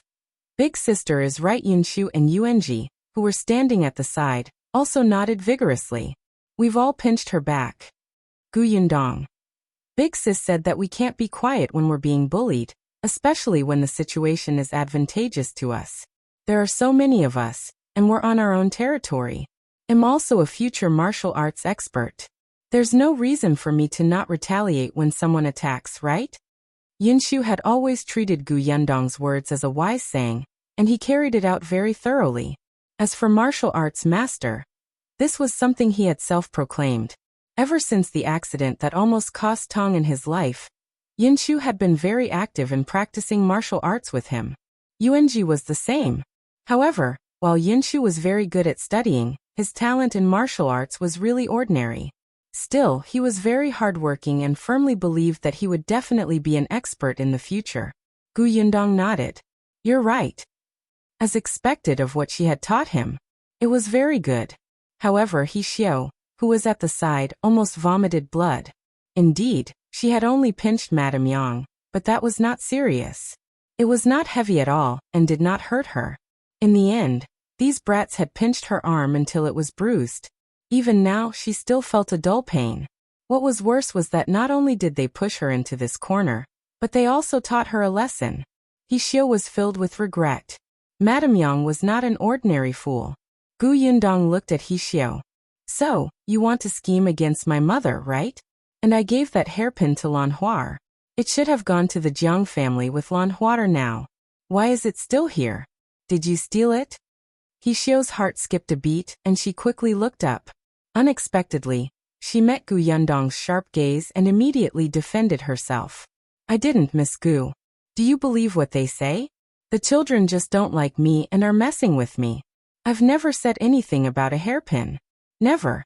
If you don't believe me, look at your mother. Do you see any traces of me pinching her? After saying that, she wanted to walk out. Forget it. I won't argue with the children. I'm unlucky. Can I leave? He Xiao wanted to leave before Gu Yundong could react. Unfortunately, just as she turned around, Tong Shuetao stood behind her. Immediately after, Gu Yundong's faint voice sounded from behind. You're a guest of the Her family. You clearly know the relationship between the Her family and my family, but you still want to use that hairpin to frame my family. You have a grudge with the Her family and want to sow discord, right? Tell me, where is that hairpin? He Xiao's expression changed. She wanted to leave, but her path was blocked. She wanted to defend herself, but Gu Yundong seemed to have guessed her intentions. She rolled her eyes and immediately wanted to shout at the top of her lungs. Help! Before she could finish speaking, Gu Yundong struck her from behind and knocked her out. Tong Shuetao caught her and asked Gu Yundong, Miss, how should we deal with this? This is a guest of the Her family, and the Her family's banquet isn't over yet. Take her home first. Later, call Her Dajiang and the others over and see what they plan to do. Yes. After Tong Shuetao finished speaking, she carried He Xiao back to the Gu family, as if she was carrying a dead person. The Her family's banquet was at noon. At this moment, they were almost done eating. Other than a few women from the same village who helped, only their close relatives were still there. The sister-in-law of the He family was there, but she could not find He Xiao at this moment.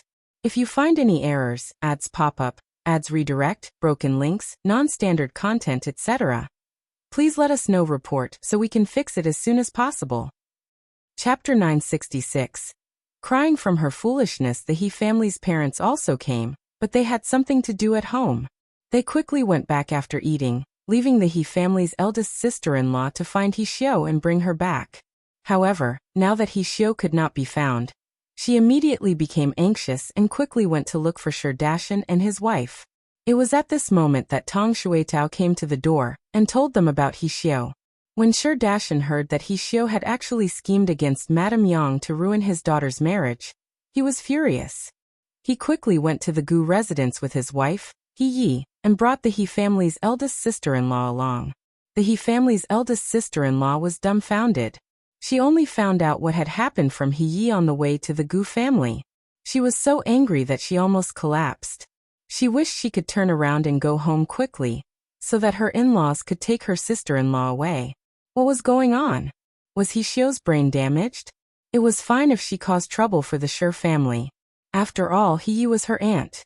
If she made a mistake, she could put the matter behind her. But she actually had designs on the Gu family to scheme against Madame Yang? Over the course of the day, the He family's eldest sister-in-law had heard everything about the Gu family. She knew that the Gu family had fled from the famine, and that her family was the richest in the entire village. She knew that Gu Yundong had dared to tie someone to a tree and slap them before she had her current achievements. She knew that Gu Yundong knew the nobles in the prefecture. There were too many rumors about the Gu family. How could He Xiu provoke such a person who could subdue a hooligan like Zhuangzi? They did not even dare to offend Zhuangzi. How could they have the courage to offend Gu Yundong? She was simply about to cry from her sister-in-law's stupidity. However, even though the dissatisfaction in her heart had reached its peak, the He family's eldest sister-in-law still had to bite the bullet and go to the Gu family to bring her out. Coincidentally, when they arrived at the Gu residence, He Xiu had also woken up. When she saw the He family's sister-in-law, she immediately cried and defended herself. However, the He family's eldest sister-in-law clearly did not believe her words, and she did not know what to do. Gu Yundong's ears hurt from the noise. She frowned and said, "All right, shut up. You said you're innocent, right?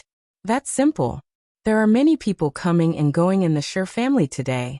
There are many guests. Someone must have seen you hide the hairpin. I'm not afraid of trouble. Later, find everyone. I'll ask them one by one. Someone will be able to tell me the truth." He Xiu immediately did not dare to speak.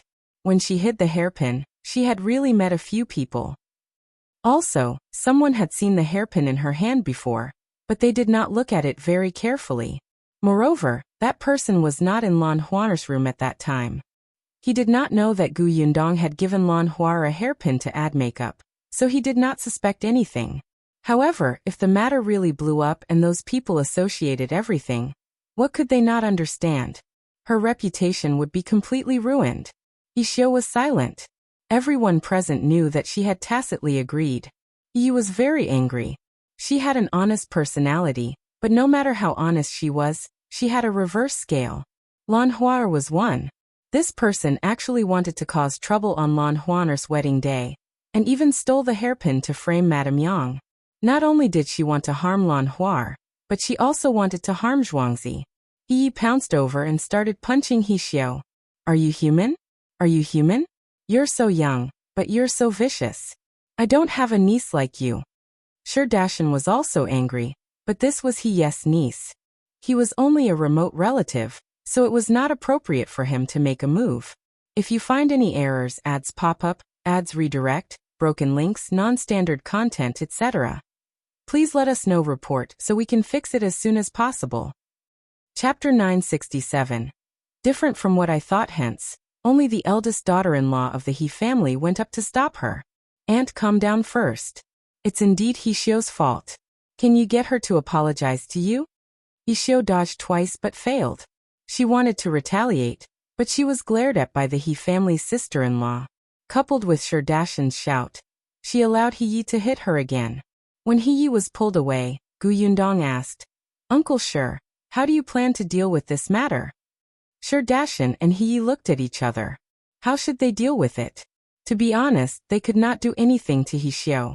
After all, they were all relatives. In addition, Lan Huar had gotten married smoothly. They could just take the hairpin back. However, she still couldn't calm down. Therefore, He Yi looked at He Xiu fiercely and said, "I won't have a niece like you in the future. From now on, don't come to my house again. My house doesn't welcome you." He Xiu lowered her head and secretly pursed her lips. If she was not welcomed, so be it. Who cared? Anyway, the She family couldn't do anything to her. He Xiu was a little smug. She pulled the He family's sister-in-law. Let's go. Since we're done, let's go home. I'm in so much pain. Gu Yundong smiled. Who said you can leave? The She family has been done, but I'm not done here. Gu Yundong naturally had no control over what the She couple wanted to do. Moreover, with their temperaments, that was the most they could do. However, she did not know what Zhuangzi would do after he returned from the Jiang family. You're not done yet? My body is covered in bruises from your beatings. What else do you want? Do you want me to lose an arm or a leg? He Xiu was furious. She was about to reveal her arm and let others see her injury. However, there were men present. The He family's eldest sister-in-law quickly pressed her down. Gu Yundong smiled and said, You were the one who pinched my mother first, so we returned it to you. But it's not so easy to get over the fact that you schemed against my mother. These are two different things, okay? He Xiu had never seen such a shameless person. What do you want? Gu Yundong looked at Madame Yang. Mother, she schemed against you. What do you want to do? Madame Yang was a little confused. Yunshu and Yunka immediately went to her side to give her ideas. After a long while, Madame Yang finally decided. She said seriously, I want her to stand at our door and shout I'm a big fool 3 times.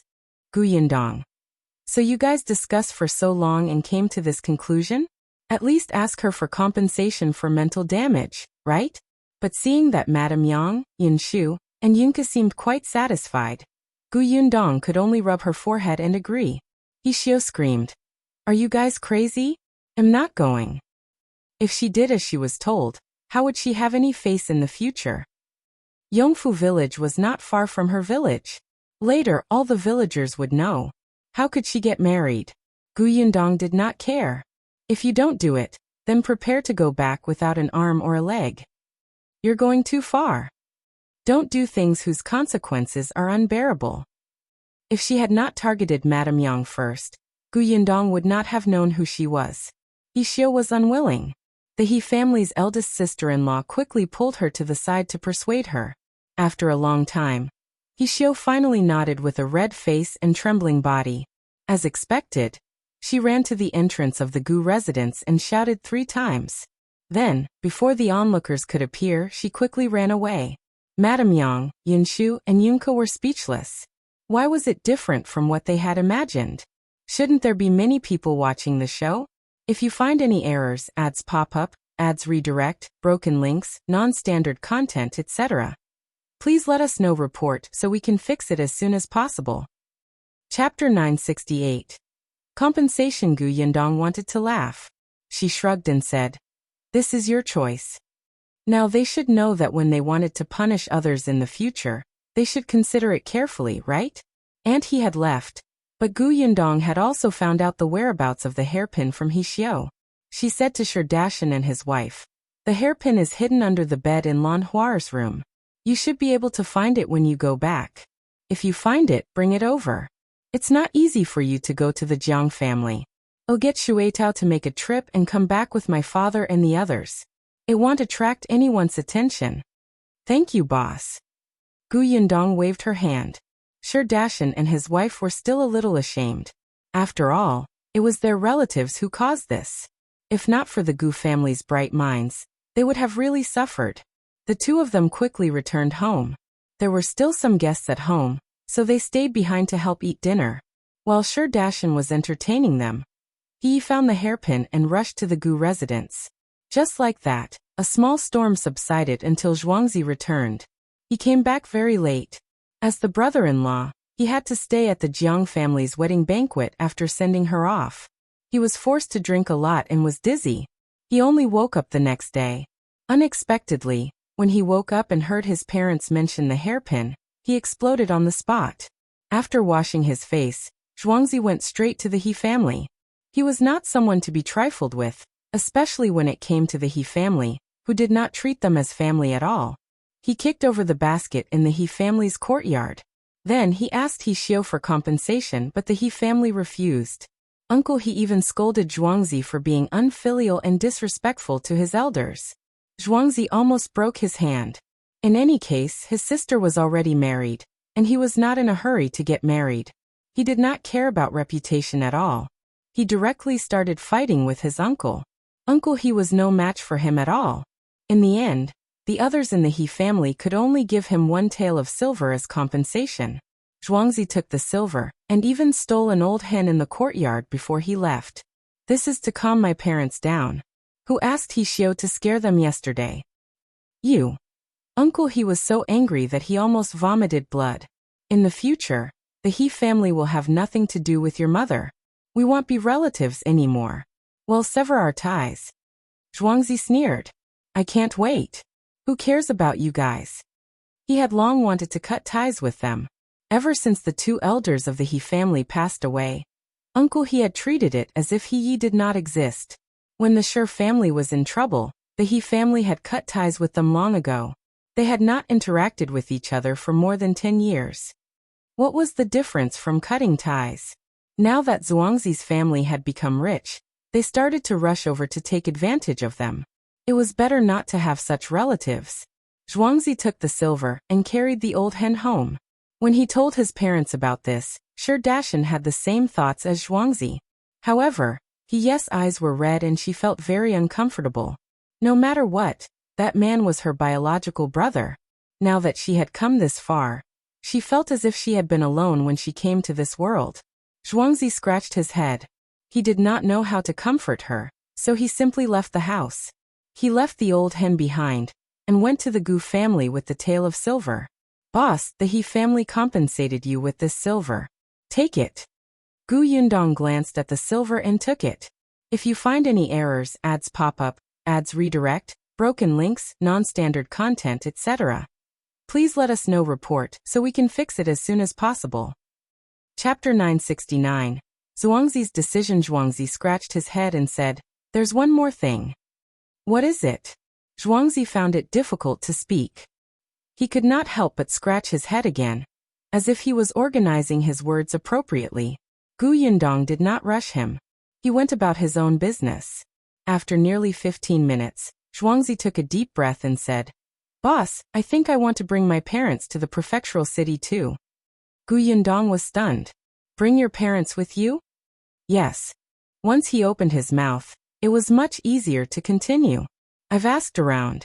The rent for a slightly smaller house in the prefecture capital is about 1 to 2 taels a month. When I live with Jiang Bao, the rent is originally half each. If I bring my parents over together, I'll pay a little more. That's right, that way, my parents won't be able to continue working in the boss orchard. This was also the reason why he had been hesitating and did not know how to speak.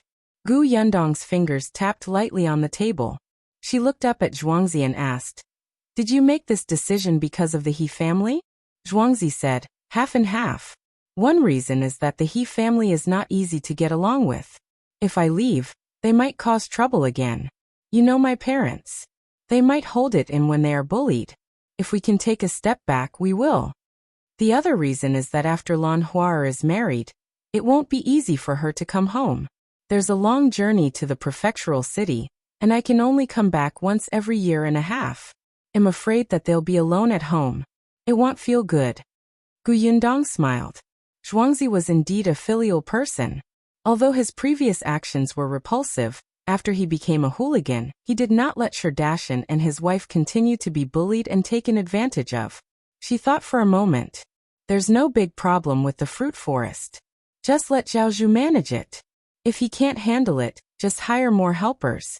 However, have you calculated your cost if you have to bring your parents to the prefectural city? Other than the rent of the house, there's also food and clothing.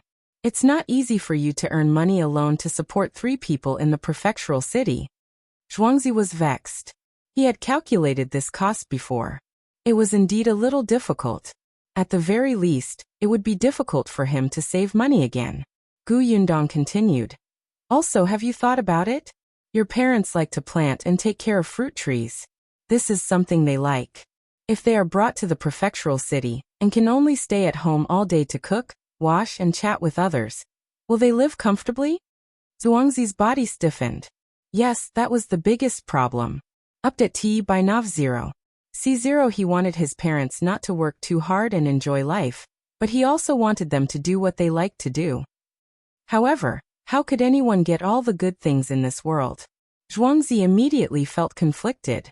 In that case, he couldn't bring his parents to the prefectural city? Could it be that he would continue to stay in the county city as a shopkeeper, and let Chen Jingkai go to the prefectural city to be a shop assistant? However, he had already promised his boss that everything had been arranged. There was no reason for him to go back on his word. Seeing that a large amount of hair on his forehead was about to be pulled off, Yundong smiled and said, "I have an idea here. Do you want to hear it?" "Yes, of course." Zhuangzi's eyes suddenly lit up. The boss was smart. Her idea would definitely be the best of both worlds. If you find any errors, ads pop up, ads redirect, broken links, non-standard content, etc., please let us know report so we can fix it as soon as possible. Chapter 970. Let's go together, Yundong said. We have a manor on the outskirts of the prefectural city. It's used to grow fruit trees and medicinal herbs. Your parents like to grow fruits, so it's just right to go there. In her opinion, Dajiang and his wife were the best at planting trees. Last time, she had also walked around the manor. Although those fruit trees were growing well, the taste of the fruits could not compare to the ones planted by Dajiang and his wife. She could tell if she ate a few. However, such technical talents could only be chanced upon by luck. If Dajiang and his wife went to the manor, it would be a good idea. With Zhao Zhu here, he would interact more with Dajiang and have a certain amount of experience in taking care of fruit trees. Letting Dajiang and his wife leave at this time would not result in a bad outcome. That farmstead is outside the city, and there's a place to stay in it. If you want to see your parents, you'll be there soon after leaving the city. It's much closer than Yongfu village. The more Zhuangzi listened, the brighter his eyes became. Yes.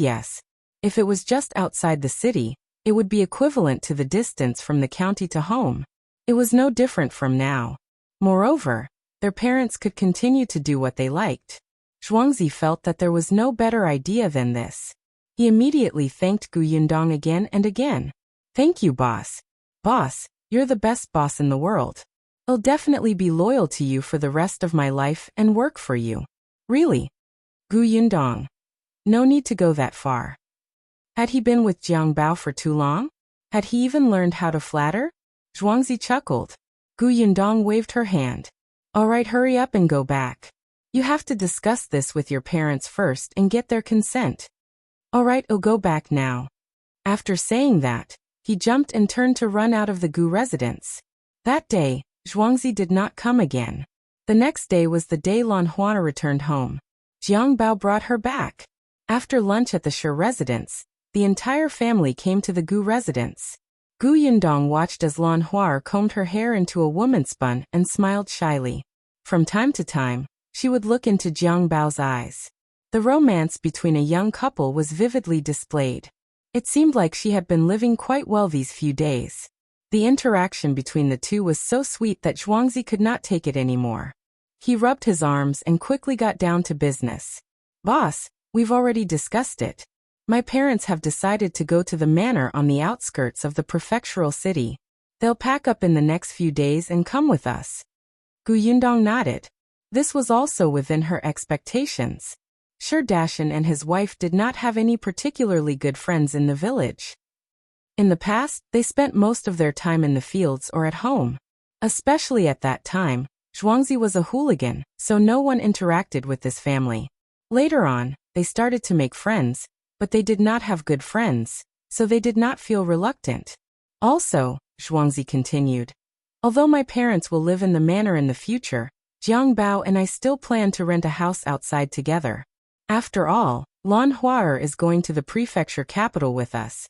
If Lan Hua did not go, he and Jiang Bao could live in the courtyard at the back of the shop. That would be convenient. Now that he was bringing Lan Hua along, it was not appropriate. Anyway, they were a family, so they might as well rent a house outside. Yundong's face lit up. Is Lan Hua truly going there? If you find any errors, ads pop up, ads redirect, broken links, non-standard content, etc., please let us know report so we can fix it as soon as possible. Chapter 971. Unexpected news, yes. Lan Hua nodded in embarrassment. Logically speaking, she should have stayed at home to take care of her in-laws. However, Jiang Bao insisted on taking her away. They were newlyweds, and he did not want them to be separated. What was the difference between that and not being married? Although Jiang Bao's parents were a little unhappy, Jiang Bao was the most promising person in the family now. In addition, Jiang Bao's words were pleasant, and he promised to give more money to the family. His parents did not force Lan Hua to stay at home. However, since Lan Hua had gone to the prefectural city, they would get the couple to quickly give birth to a child. Jiang Bao agreed immediately. In any case, he had achieved his goal. Yundong laughed. Since you're also going to the prefectural city, do you want to consider becoming a female worker at New Tea Pavilion? Everyone fell silent and looked at Yundong in shock. The name New Tea Pavilion was not unfamiliar to them. Although they had never seen it with their own eyes, they knew that this was a shop opened by the boss in the prefectural city. It was specially used to entertain female guests. The shopkeepers, chefs, and waiters inside were all female. Now the boss actually wanted to hire Lan Hua as a female worker? This, Lan Hua became excited. Can I really go? Of course you can. I've wanted to find you for a long time. However, you wanted to get married previously. After you got married, I wasn't sure if you wanted to stay at home or go to the prefectural city, so I didn't say anything. Now that it's confirmed, I naturally have to ask if you're willing. Yes, of course I'm willing. As a female worker, she could earn more money. Now that she had her own small family, she would have her own children in the future. She had heard that everything in the prefectural city was expensive. If she had to rely on Jiang Bao alone to support her and her children and provide for her parents, how much pressure would that be? Hence, she had already thought about it. When she arrived at the prefectural city, she would do more embroidery to cover for the family's expenses. Although it was not much, he could at least help Jiang Bao share some of the burden. He would not be too flustered if he had some money. Unexpectedly, before she could go to the prefectural city, her boss gave her a huge surprise. It was just, "Boss, can I do it well? I don't know anything. Will I mess it up for you? If you don't know anything, then learn. Everyone learns everything from nothing." Yundong felt that with Lan Huaner's smartness, she was definitely much better than that Xiaoyi from before. I'll bring you to meet Su Qing later. She already has experience. If you have any questions later, just ask her. Okay. The matter was settled just like that. The Shi family was very happy. Jiang Bao brought Lan Hua home and did not mention this to his parents. They had agreed on how much money to give the family. What if the brothers at home were unhappy because Lan Hua had an extra salary and wanted him to give an extra? Jiang Bao was planning for himself. In the next few days, the Shi family and the Jiang family began to prepare to go to the prefectural city. Yundong handed over the fruit trees that the Shi family was in charge of to Zhaozhu. Zhaozhu was very happy. The more he managed, the more capable he was. However, he had already started to hand over some to his son. Gosheng was also becoming more and more diligent. The relationship between the father and son had taken a huge step forward compared to before, and many of the knots in his heart were slowly untied. 5 days later, the Shi family and Jiang Bao with his wife placed their luggage in the carriage and prepared to head to the prefectural city. Yundong had to go with her. After all, she had not been to the prefectural city since the new year. She had to look at the account book and send red packets after the new year. She had to explain things clearly. Unexpectedly, just as they were about to set off, they heard an unexpected piece of news. If you find any errors, ads pop up, ads redirect, broken links, non-standard content, etc., please let us know. Report so we can fix it as soon as possible. Chapter 972. The Li family's second branch, the niece of the Shi family, He Xiao, was engaged.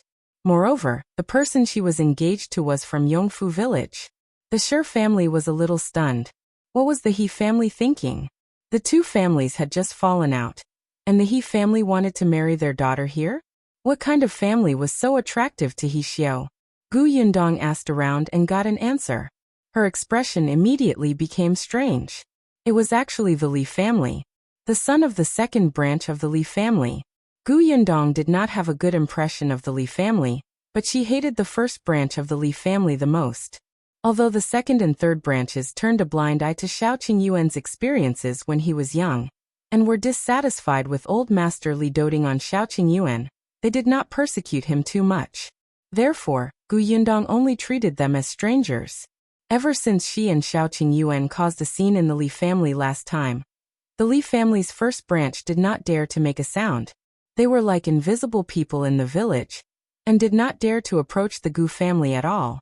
It was said that they still did not dare to walk on the main road that she had built. This was also good. Only when they were afraid would they behave themselves. As for the second and third branches, they did not have much of a grudge with the Gu family. Although they were a little afraid, they wanted to earn money. Last time, they wanted to work in the Gu family's workshop, but they were rejected by Tongan in the first round. She really did not expect the son of the second branch to be with He Xiao of the He family. When He Yi heard this, she sighed slightly. Forget it. She has nothing to do with us anymore. It doesn't matter who she marries. Anyway, we're going to the prefectural city. We won't have many chances to meet them in the future. The Sher family members nodded. Zhuangzi was glad that he had made the decision to bring his parents to the prefectural city. Otherwise, with his parents' personality, they might have been schemed against by He Xiao. After all, she was so bold that she even dared to touch Madame Yang. If that was the case, Zhuangzi would definitely prevent her from marrying into Yongfu village. The group quickly forgot about He Xiao and went to the prefectural city happily. When they arrived at the Xuanhe prefecture, it was already late. Gu Yundong asked everyone to go to the small courtyard to rest. They would go to the shop tomorrow to arrange work. There were not many people in the small courtyard, and there was already a lot of dust. Fortunately, the Sher family, Jiang Bao, and the others were diligent people. After cleaning up for a while, they could stay. Dinner was easy to settle. When Sher Dashan came, he had brought a lot of vegetables that he had picked from the side of the house. Now they were filled in 2 big boxes. They could easily make some meals. He Yi and Lan Huan went to the kitchen to work. Gu Yundong took this opportunity to knock on the door of the neighbor's house with a caddy of white sugar, 2 cans, and a few pastries. There was a family of 5 living here. The owner's surname was Wang, and the Wang family's son was also studying at Tianhai Academy. He had become familiar with Gu Dajiang, and the two of them often discussed knowledge together, and went to the academy together. When the Gu family returned to Yongfu village, there was no one in the small courtyard, so they asked the Wang family to help take care of it. Now that Gu Yundong was back, she naturally had to thank him.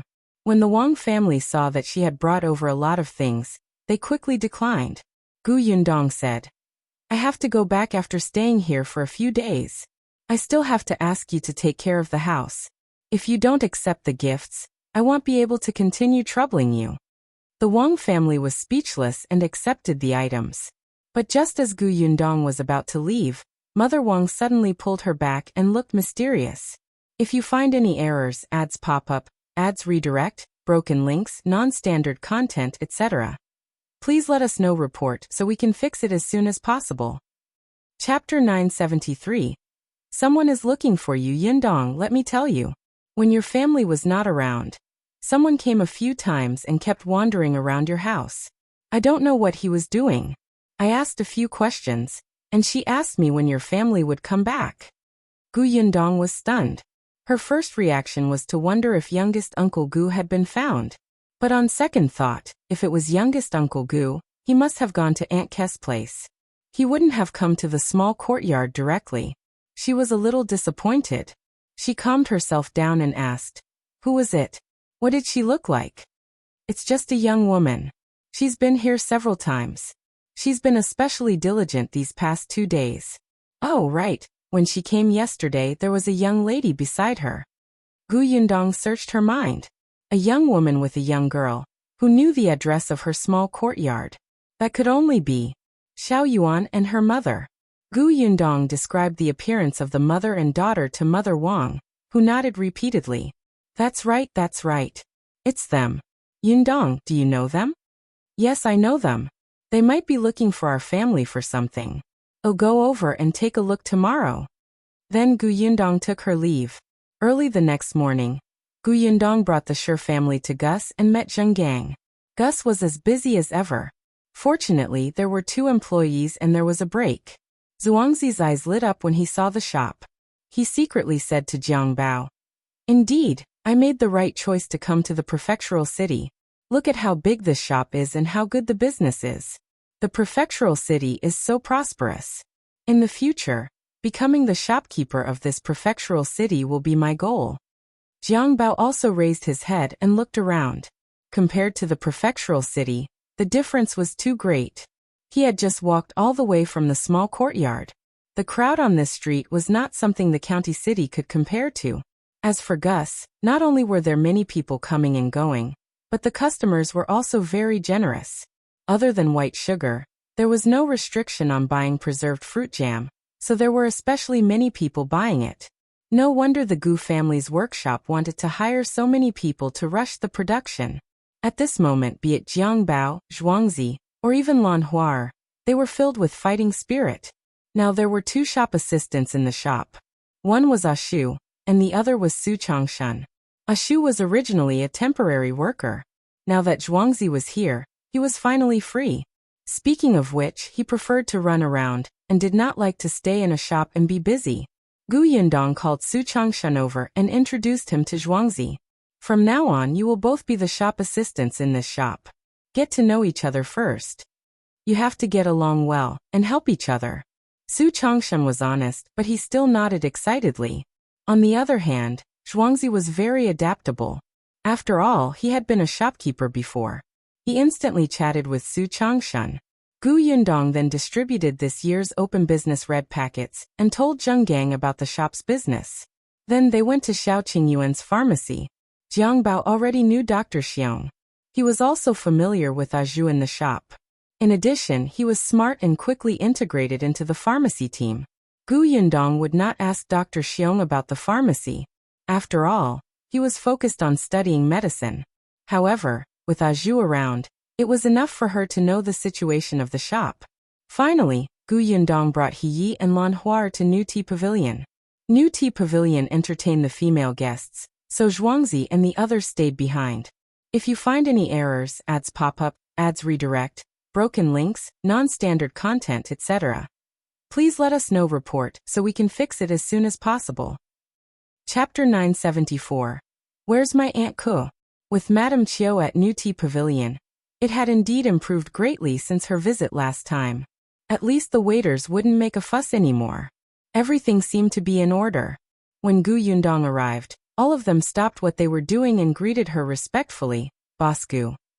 This Boss Gu was not to be trifled with at all. They still had a deep impression of what she had done in the shop last time. Whether it was the handling of the quarrel between the 2 madams, or the small gifts given to every guest, it was still a hot topic. During this period of time, there were even customers who came from time to ask if there were any more paintings. They could directly spend money to buy them. It was said that all the husbands and brothers of these madams and young ladies wanted it. Unfortunately, there were no more paintings. Gu Yundong brought Lan Huar to Madame Chiu and said, "Madame Chiu, didn't you say that this New Tea Pavilion is still short of people? This is Lan Huar. She's from the same village as me. She's smart and has a good image. Is there a problem with her helping in this New Tea Pavilion?" Lan Huar quickly followed Gu Yundong's instructions. With a smile on her face, she greeted obediently, "Hello, Madame Chiu." Madame Chiu nodded slightly and sized up Lan Huar, feeling slightly satisfied. She was still looking forward to the person Gu Yundong had found. At least, she was better than the people that Madame Dai and Yeshuang had found. The waiters they brought were all servants who had signed a death contract in the residence. Admittedly, such loyal waiters would not be easily bribed. However, perhaps because they were used to being servants, they would subconsciously lower themselves when they met guests. Madame Chiu had to adjust them for a long time to change this bad habit. On the other hand, Su Qing did not have the cautious attitude of a servant. Although she also bent slightly in front of the guests, her back was straight. She even dared to raise her head in front of the guests. She was magnanimous and spoke smoothly. More importantly, she was also smart. As long as Madame Chiu gave her some pointers, she would be able to learn very quickly. She was the person Madame Chiu was most satisfied with. Now that Gu Yundong had sent over Lan Huar, Madame Chiu was already 50% satisfied when she saw the girl's refreshing appearance and clear eyes. All right, leave her behind. However, I have to say this first. If she can't satisfy me in half a month, I'll return her. Of course. We agreed that this new tea pavilion is now managed by you. Gu Yundong was confident in this. If Lan Huar was stupid, she would not have sent her over. Otherwise, wouldn't she be slapping herself in the face? Gu Yundong called Su Qing over and said to Lan Huar, "This is Su Qing. Su Changshan, whom we met earlier, is her brother. She has been working in New Tea Pavilion for a long time. If you have anything you don't understand, just ask her. There are few customers now. Let Su Qing show you around the shop first." Okay. Lan Huar was a little excited. When she entered just now, she felt that this shop was very different. She was filled with curiosity and excitement. Gu Yundong let the two of them go alone, and he followed. Then, she asked Madame Chiu about the situation at New Tea Pavilion. Madame Chiu, on the other hand, was very happy. It's very good. This milk tea shop, which is unique in the prefectural city, is very popular. If it weren't for the fact that the weather is cold and people are lazy and unwilling to go out, I'm afraid it would have been filled with people even if it was morning. Where's Aunt Ku? If you find any errors, ads pop up, ads redirect, broken links, non-standard content, etc., please let us know report so we can fix it as soon as possible. Chapter 975. Looking for eldest Aunt Ku was also helping out in the shop, but Gu Yundong hadn't seen her since her arrival. Madame Chiu waved her hand and lowered her voice. Sister Ku has gone to the capital. Gu Yundong was shocked. To the capital? Why? Did she go alone? When did she go? What happened? There were a lot of questions at once, and Madame Chiu could hear her anxiety and knew that she was very concerned about Aunt Ku. Therefore, she quickly said, "She went there a few days ago. She and Nie Shuang went to the capital. It seemed to be about young Master Nie." Young Master Nie? Nie Tsong? Ever since she came to the prefectural city, she had not seen Nie Tsong again. Aunt Ku only said that he had been sent elsewhere by his father to train. So he had gone to the capital?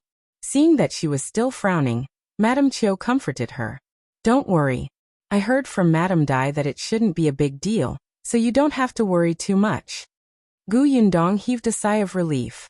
Since Madame Dai said so, the problem must not be serious. She then asked about Madame Dai's situation, and found out that she was not in the prefectural city either. It seemed that Dai Wenhua had escorted her to celebrate some old madame's birthday. Gu Yundong dispelled her plan to visit the Dai residence. Then, Madame Chiu told her about the major events that had happened in the prefectural city in the past few months. Gu Yundong had an idea. After she finished reading the account book, she planned to leave New Tea Pavilion. Gu Yundong still had to look for Xiao Yuan and her mother, and ask them if there was anything urgent. She planned to go alone. It was not far from here. Therefore, she asked He Yi and her daughter to stay here. If they could help, they would help. Or they could see how others treated the guests.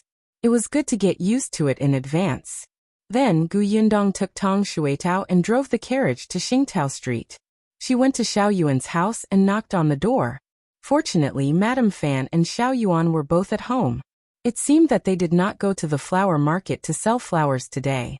When Gu Yundong stepped through the door, and realized that there were not many flowers in the courtyard, she understood. The weather was cold, and there were not many people in the flower market. There were also fewer flowers. When she saw Gu Yundong, Madame Fan quickly welcomed her. Miss Gu, you're all back? No, I'm the only one back. I still have to leave in a few days. I heard from the aunt next door that you and Xiao Yuan went to the small courtyard to look for our family. Is there anything wrong? Madame Fan nodded. There's indeed something I want to talk to your eldest aunt about. Looking for eldest aunt? Yes, eldest aunt went to the flower and bird market to sell wood carvings. The stall was adjacent to Madame Fan's. The two of them seemed to be quite compatible. It was said that they had a good relationship. Here it goes. Previously, your eldest aunt told me to help pay attention to whether there are any houses here for rent. Some time ago, a family's house on the street behind us happened to be empty. The house is not big, but the rent is all right. It costs 1 taels a month, so I went to the small courtyard to look for your eldest aunt. Madame Fan said. It's just that I haven't seen her come back. Moreover, 2 days ago, I saw someone bringing people to take a look at the house. It was because the other party was not satisfied with the price and wanted to lower the price, so there was a dilemma. I'm worried that if we wait a little longer, that house will be rented out. To be honest, it's not easy to find a house there. Although Xingtao Street was also a chaotic place, and there were local tyrants who would come out from time to cause trouble, its position was actually not bad. The rent for the places with slightly better security was expensive. If you find any errors, ads pop up, ads redirect, broken links, non-standard content, etc., please let us know report so we can fix it as soon as possible. Chapter 976. Gu Dajiang participates in the county examination. Gu Yundong pursed her lips slightly. Eldest Aunt Gu had told her and Gu Dajiang not long ago that she wanted to move out. Gu Dafeng was a strong-willed person. It was naturally not a problem for her to live in a small courtyard for a short period of time, but she could not live there forever. After all, this was the Gu family's house, and she had already married into the Bien family. There was no reason for her to stay at her younger brother's house with her husband and son. However, she did not have enough money on hand at the moment, so she could only find a cheaper and smaller place to rent. After getting to know Madame Fan, eldest Aunt Gu heard from her that Xingtao Street was not bad, and that there were acquaintances like Madame Fan and her daughter around, so she asked them to help keep an eye on it. She just didn't expect it to happen so quickly, but it was impossible for Gu Yundong to let Gu Dafeng move here now.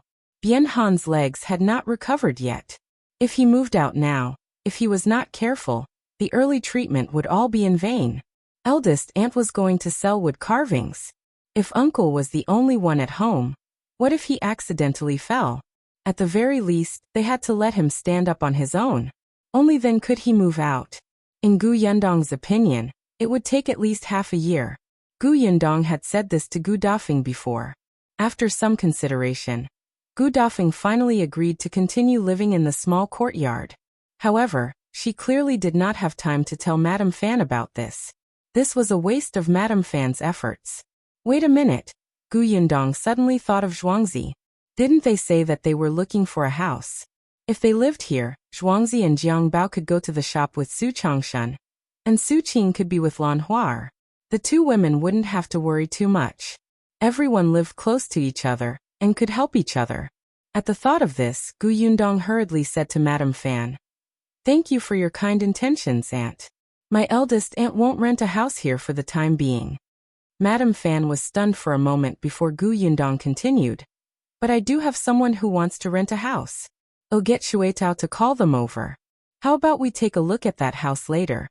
Madame Fan quickly nodded. Of course. Gu Yundong asked Tong Shuetao to bring Zhuangzi and the others back. When the Her family arrived, Madame Fan brought them to the street at the back and found the owner. The owner looked at the large group of people and was shocked. He asked Madame Fan, "There are so many people living here?" "Of course not," Gu Yundong replied. "The three of them are the tenants. We're just here to take a look." The owner heaved a sigh of relief. His house was small. If he squeezed so many people in, it would make him feel like his house was about to be destroyed.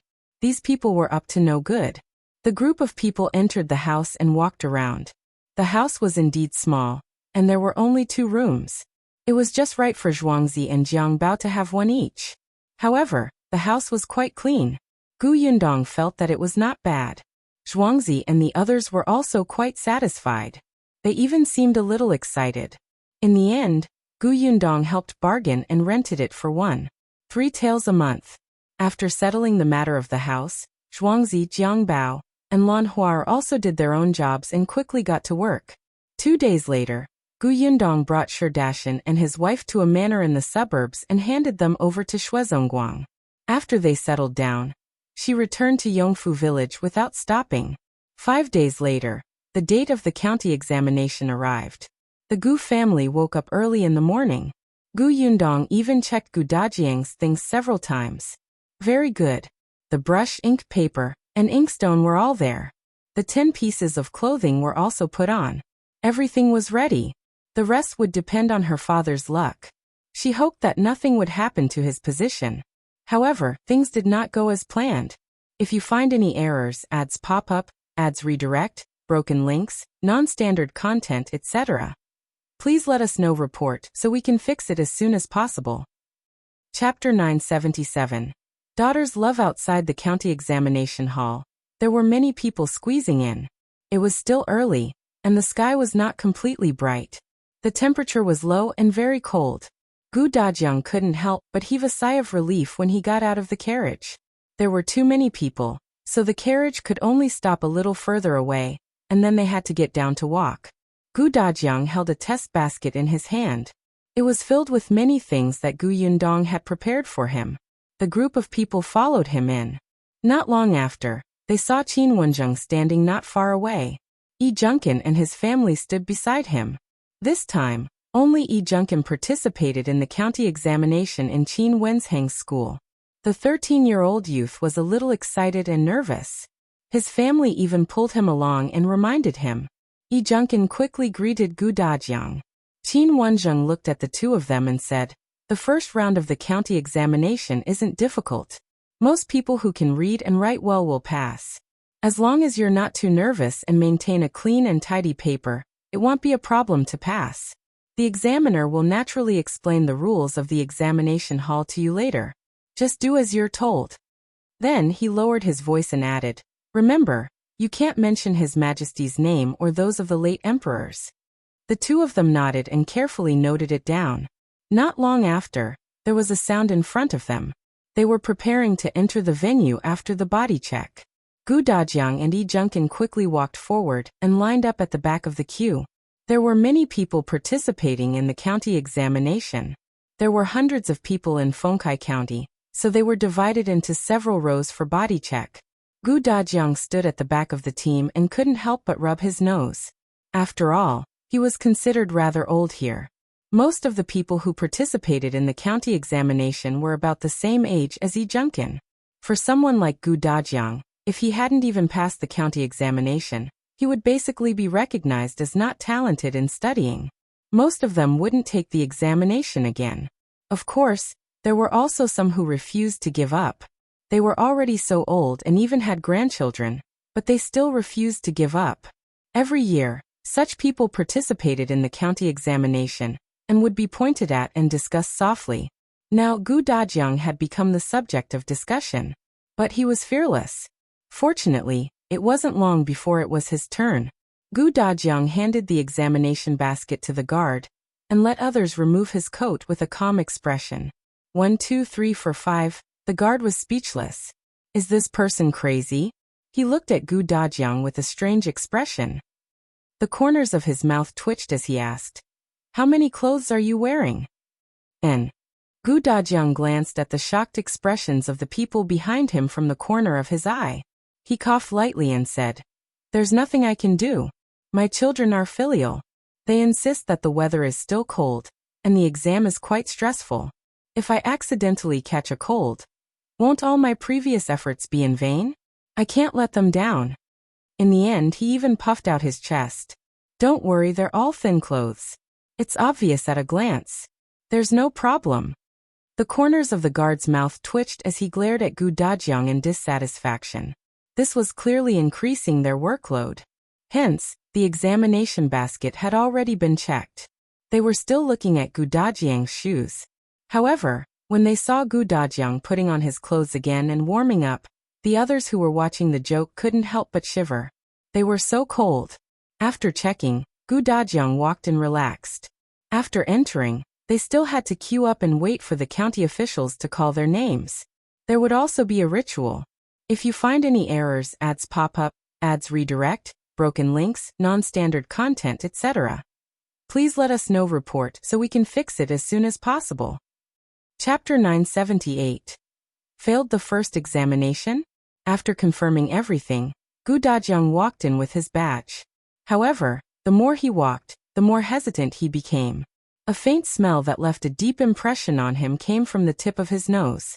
In the end, he stood in front of his examination booth with tears streaming down his face. "Yundong, you jinx. His luck was indeed extraordinary. He was really next door to the toilet. Why aren't you going in yet? The guard behind looked over and asked with a frown. Gu Dajiang chuckled in his heart. You already know the answer. Why don't I go in? Then why are you standing so far away? Why are you covering your nose when you ask? He wanted to take a deep breath, but after thinking about it, he decided not to. He even tried his best to slow down his breathing and slowly walked into the test shed. Fortunately, he had such experience before and was used to it. Or maybe not. Gu Dajiang couldn't help but curse. He quickly took out the examination basket, found 2 patches of ointment, and pasted them on his temples. This was what Gu Yundong had asked the doctor to prepare. It could refresh the mind. Then he took out a mask. This mask was very thin. It was only 2 pieces of cloth. There were 2 strings at the side that could pull the cloth together after all. They had to do a body search before entering the venue. Gu Yundong could not prepare too much for her father. 2 pieces of cloth were the limit. Then Gu Dajiang stuffed the dried flowers between the cloths and covered his mouth and nose. Indeed, he was much better. The guard not far away had a deep impression of Gu Dajiang's 10 pieces of clothes, so he didn't leave just now. When he saw his actions, the corners of his mouth twitched. What's going on? Did he predict that he would be sitting beside the toilet, so he prepared so well in advance? But that wasn't all. Gu Dajiang took out another small bottle and dripped 2 drops into every corner. In an instant, a fragrance spread in the surroundings. The surrounding examinees were speechless. Brother, thank you. Gu Dajiang was finally ready, but when he thought about how there were still a few more rounds to go, he sighed inwardly. He was hesitating. After the first round, would he not take the next round? There were a total of 5 rounds of the county examination. The first round was the main event.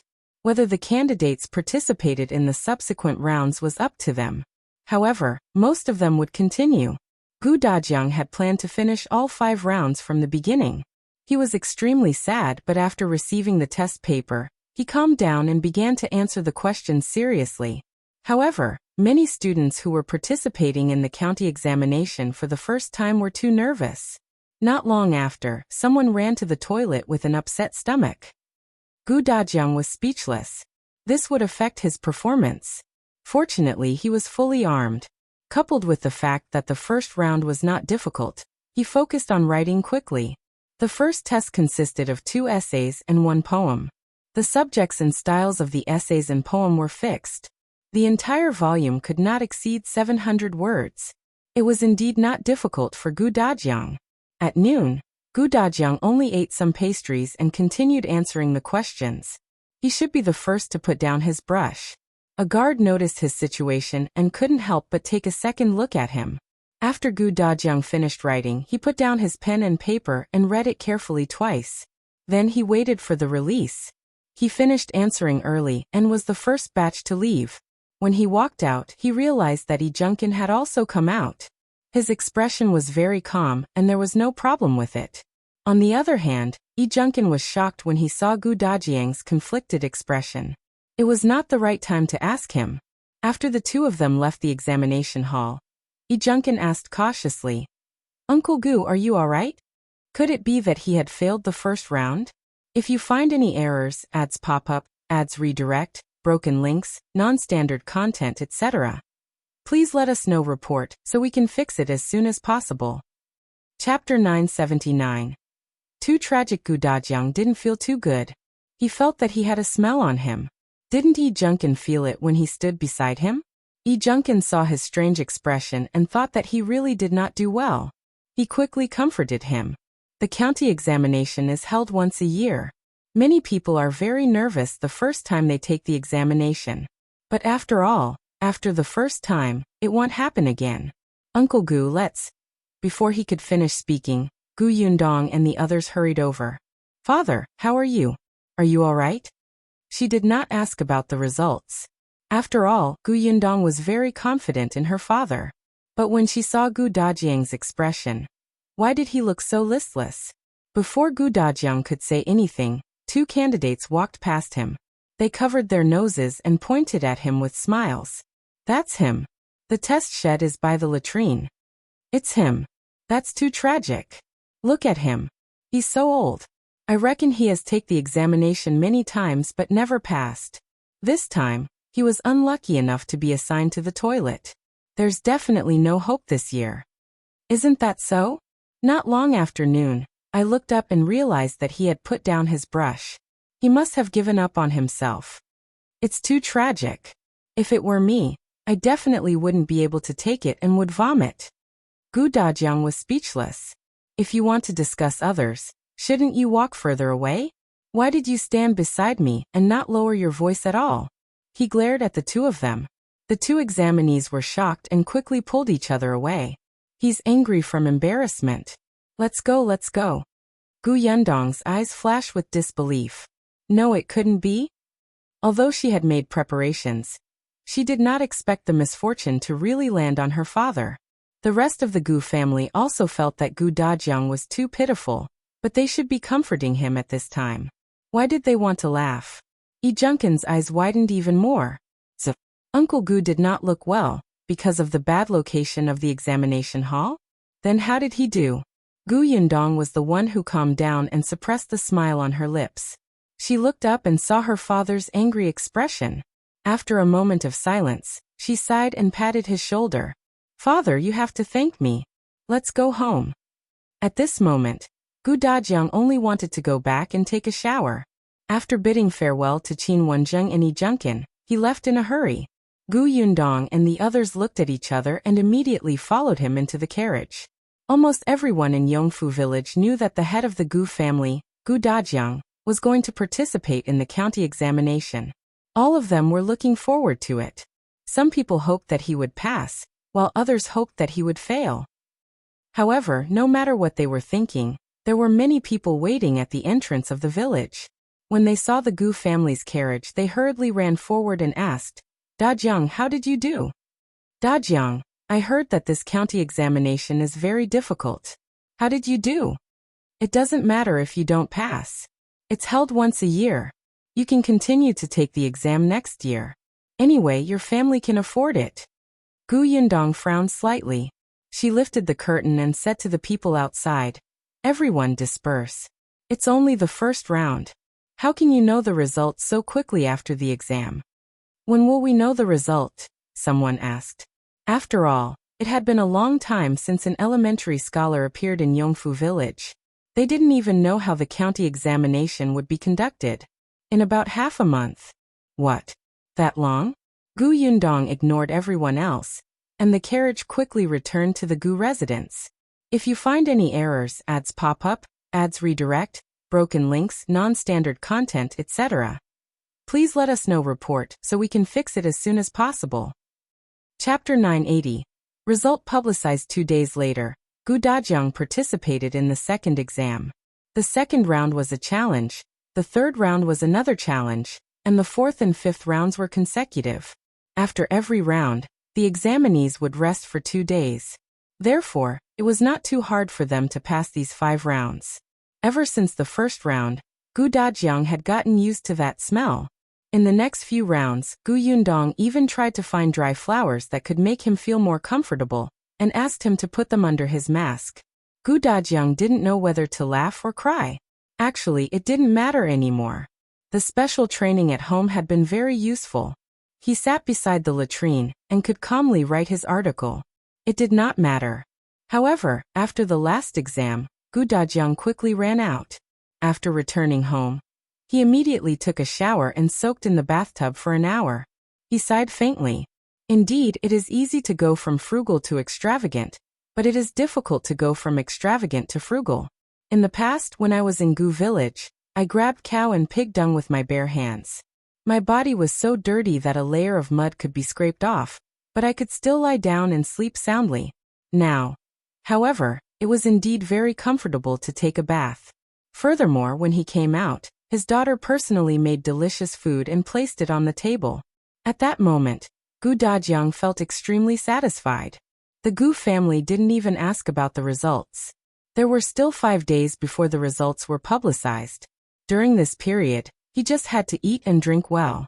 However, the others in Yongfu village were scratching their ears and cheeks. They wished they could come to the Gu family every day to ask. No one knew why they were in such a hurry. Even Dong Xiulan came to the Gu residence twice to ask. Gu Yundong was speechless. Even if he passed the county examination, he would not be an elementary scholar. There was still the prefectural examination. He would only be considered an elementary scholar if he passed it. Time passed quickly, and 5 days were gone in a flash. That morning, everyone in the Gu family woke up early. Although they all felt that there was no problem with passing the county examination, they still could not suppress their nervousness. The entire family got into the carriage and headed for the county city. The villagers of Yongfu village were a step too late. When they arrived, the Gu family had already left. Gu Yundong had reserved a table at a restaurant near the county office 2 days ago. It was still early and the result wouldn't be publicized so quickly. The group entered the restaurant and sat on the second floor by the street. Not long after, Qin Wenzheng and Yi Junkin arrived. The restaurant was soon filled with people. Gu Yundong ordered some food and ate while waiting. Soon, even the streets were filled with people. It was lively below, and everyone was discussing who might be on the rankings. Qin Wenzheng also said, "Only 50 people will pass this county examination. There are still many talented students in the county city. Shi Xiao, Yu Hongkai, and the others from Dongyi Academy are very likely to be on the list. However, the two of you have solid knowledge, so I'm not worried. I just don't know what ranking you are." Gu Dajiang usually studied in the prefectural city. He didn't know many students in the county city. However, the students in the county city often held poetry and essay conferences. Some people who did well stood out. These people were all popular candidates for this county examination. Soon it was noon. Gu Yundong and the others were about to get up and look at the government office when they heard the sound of wind blowing and beating. The people who were waiting in the restaurant all stood up. "The result has been publicized. The result has been publicized. Quick, go down and take a look." With a series of crackling sounds, many people rushed downstairs. However, the streets below were filled with people. Even if they went down, they would not be able to squeeze through.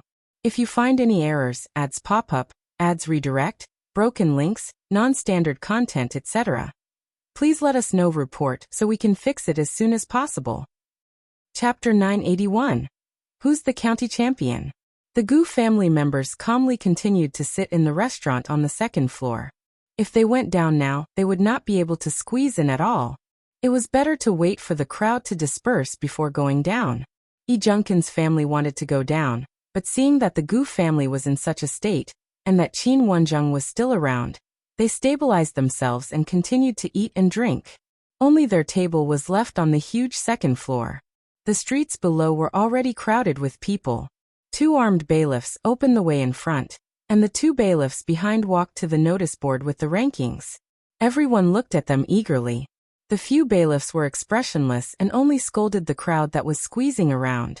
"Move aside and step back." When there was an empty space in front of the notice board, the 2 bailiffs opened the list and pasted it on the wall. After the post was done and the bailiffs left, everyone went forward with a bang. Not long after, someone shouted loudly, I won 30th place, ha ha ha ha ha, 30th place." Someone beside him immediately congratulated him. That person looked at the rankings happily for a while more before being pulled out by the person behind him. "Get out after you're done checking. Don't block the people behind you." Gu Yundong and the others stood on the second floor. As they were far away, they could not see the names on the list clearly. They could only look at the various expressions of the people on the streets. Some people were ecstatic and screamed loudly. Some people cried loudly and beat their chests. Gu Yundong even saw an old man with white hair covering his face and crying bitterly. He shouted heart-wrenchingly, "I didn't pass. Why didn't I pass? I can even recite the 4 books and 5 classics backwards. Why didn't I pass? God, you're unfair to me." Someone beside him looked at him sympathetically and comforted him. "If you don't win this time, there will be a next time. You will definitely win next time." "Yes." That person came back to his senses and nodded heavily. "Yes, I'll take the exam again next year. I'll go back and read. I'll definitely be able to pass." Gu Yundong was speechless. This man looked about the same age as old Gu. He had not even passed the county examination after so many years. He still wanted to continue? As one got older, their memory and comprehension abilities would deteriorate. He might do even worse next year. Gu Yundong shook her head and looked away, no longer looking at him. There were still many people on the streets. Some people could not squeeze through and simply asked the people in front if their names were on it. Some people knew that they did not pass, so they asked others. Who's the champion? Who's first? Is it Shi Xiao or Yu Hongkai? I guess it must be Shi Xiao. I think it's Yu Hongkai. Maybe it's someone else? Some people could not see the rankings and could only discuss outside. However, in the next moment, a shout came from inside. It's not Shi Xiao or Yu Hongkai. It's Gu Dajiang. The county champion is Gu Dajiang. It's Gu Dajiang. The students behind were suddenly shocked. Gu Dajiang? Who is Gu Dajiang? Why haven't I heard of him? I've never heard of him either. Where did he come from? In short, he's not a student of our Dongi Academy. Gu Dajiang. Where is Gu Dajiang? Come out, Gu Dajiang. After the people on the street recovered from their shock, they began to look for people. This was really a dark horse. They actually didn't know this county champion. They had never heard of this name. At this moment, the Gu family on the second floor of the restaurant looked at the equally shocked Gu Dajiang in astonishment. If you find any errors, ads pop up, ads redirect, broken links, non-standard content, etc., please let us know report so we can fix it as soon as possible. Chapter 982. Father, your first county champion? It's him? How was this possible? Gu Dajiang was stunned. Yes, he was talented in reading. He had been smart since he was young. He had been greatly praised by his mentor. He had been affirmed by the head of the Tianhai Academy. He had been assured by the young genius top scholar, Qin Wenzheng, that there was definitely no problem. However, he was sitting next to the toilet during the exam. He was the first to put down his brush and paper. He had not received the headmaster's guidance for many years. He had only entered the academy to study for half a year. Even so, he actually got first place, the county champion? The corners of Gu Dajiang's mouth couldn't help but crack. Then he suddenly stood up. This time, he couldn't stay in the restaurant calmly anymore. He immediately ran downstairs. He wanted to take a look personally. He had to confirm it personally. When Yi Junkin saw him coming down the stairs, he could not hold it in any longer and ran down as well. Gu Dafeng was the third, followed by Yi Junkin's parents. Gu Yundong could not help but say to Qin Wenzheng, "Help me take care of my mother and younger siblings." "Thank you." With that, she rushed down. Qin Wenzheng, who had just left the stool and wanted to get off, was speechless. He silently sat back down, feeling a little angry that he was actually a step too late. If he had known earlier, he wouldn't have kept his image, right? He could only turn his head and say to Madame Yang, Yin Shu and the others, "Well, it's crowded below. It's easy for you to get lost. It's the same if we wait here." "Yes, master." Gu Yinshu and Bian Yuanji nodded at the same time.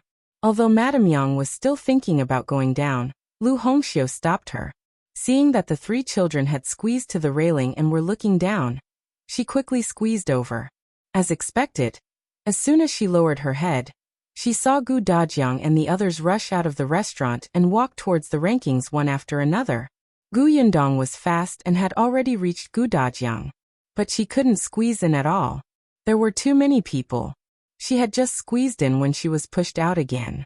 As soon as she entered, she was pushed out again and further away. Gu Yundong held her forehead and stood on the spot to look around. Suddenly she shouted, "Whose money fell to the ground?" As soon as she said this, many people subconsciously lowered their heads. Gu Yundong was delighted and took the opportunity to enter with Gu Dajiang. Fortunately, they were all strong. Once they squeezed through an opening, it would be much easier to move forward. Finally, after the few of them were covered in sweat, they finally stood 3 meters away from the rankings. Gu Yundong had good eyesight. She looked up and saw that her father's name was indeed in the first row. She immediately shouted happily, "You're really number one. Father, you're really number one, the county champion." Gu Yundong pointed at the rankings. "Did you see it? Gu Dajiang, your name." Gu Dajiang naturally saw it. His fingers trembled slightly. Gu Dafeng, who was beside him, grabbed his arm and pinched it very hard. She shouted excitedly, "Brother, it's you. It's your name. I recognize it. You're really too awesome."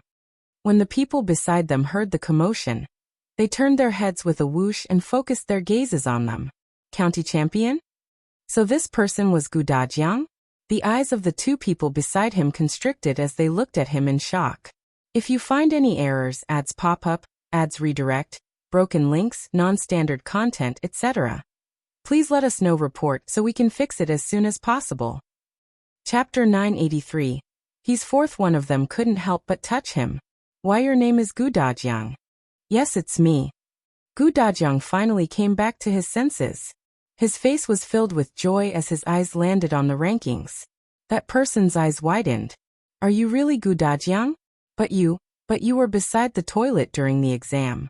You even finished answering the questions and put down your brush and paper early. How can you be the county champion?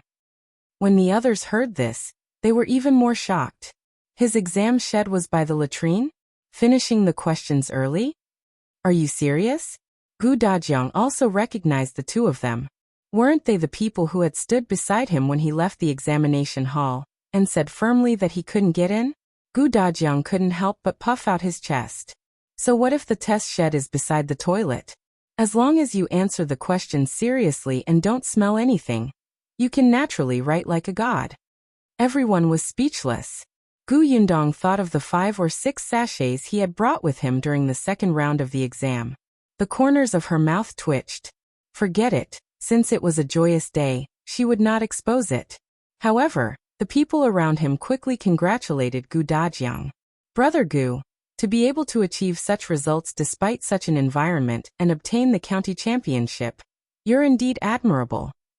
Brother Gu, where are you studying now? I don't think we've seen you before. That's right, Brother Gu. We often hold poetry gatherings, but I didn't see you participate.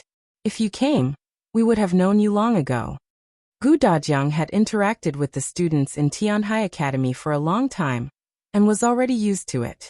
He replied politely, I usually live in the prefectural city and don't come back often. That's why I don't know you. So he was in the prefectural city. No wonder they felt that he was unfamiliar. However, they were also puzzled. At Gu Dajiang's age, it couldn't be his first time participating in the county examination, right? If he had participated in it before, they would have known him. Someone still wanted to ask, but a panting voice came from behind. Uncle Gu is my name on it. It was Yi Junkin. In the end, he was one step behind Gu Dajiang. When he went downstairs, he couldn't squeeze in. In addition, he was young and thin, and his parents weren't farmers. Now that he had finally arrived, he was sweating profusely and in a sorry state. When Gu Yundong heard his voice, she quickly turned to look at the rankings. The first place was Gu Dajiang, and the second place was an unfamiliar name.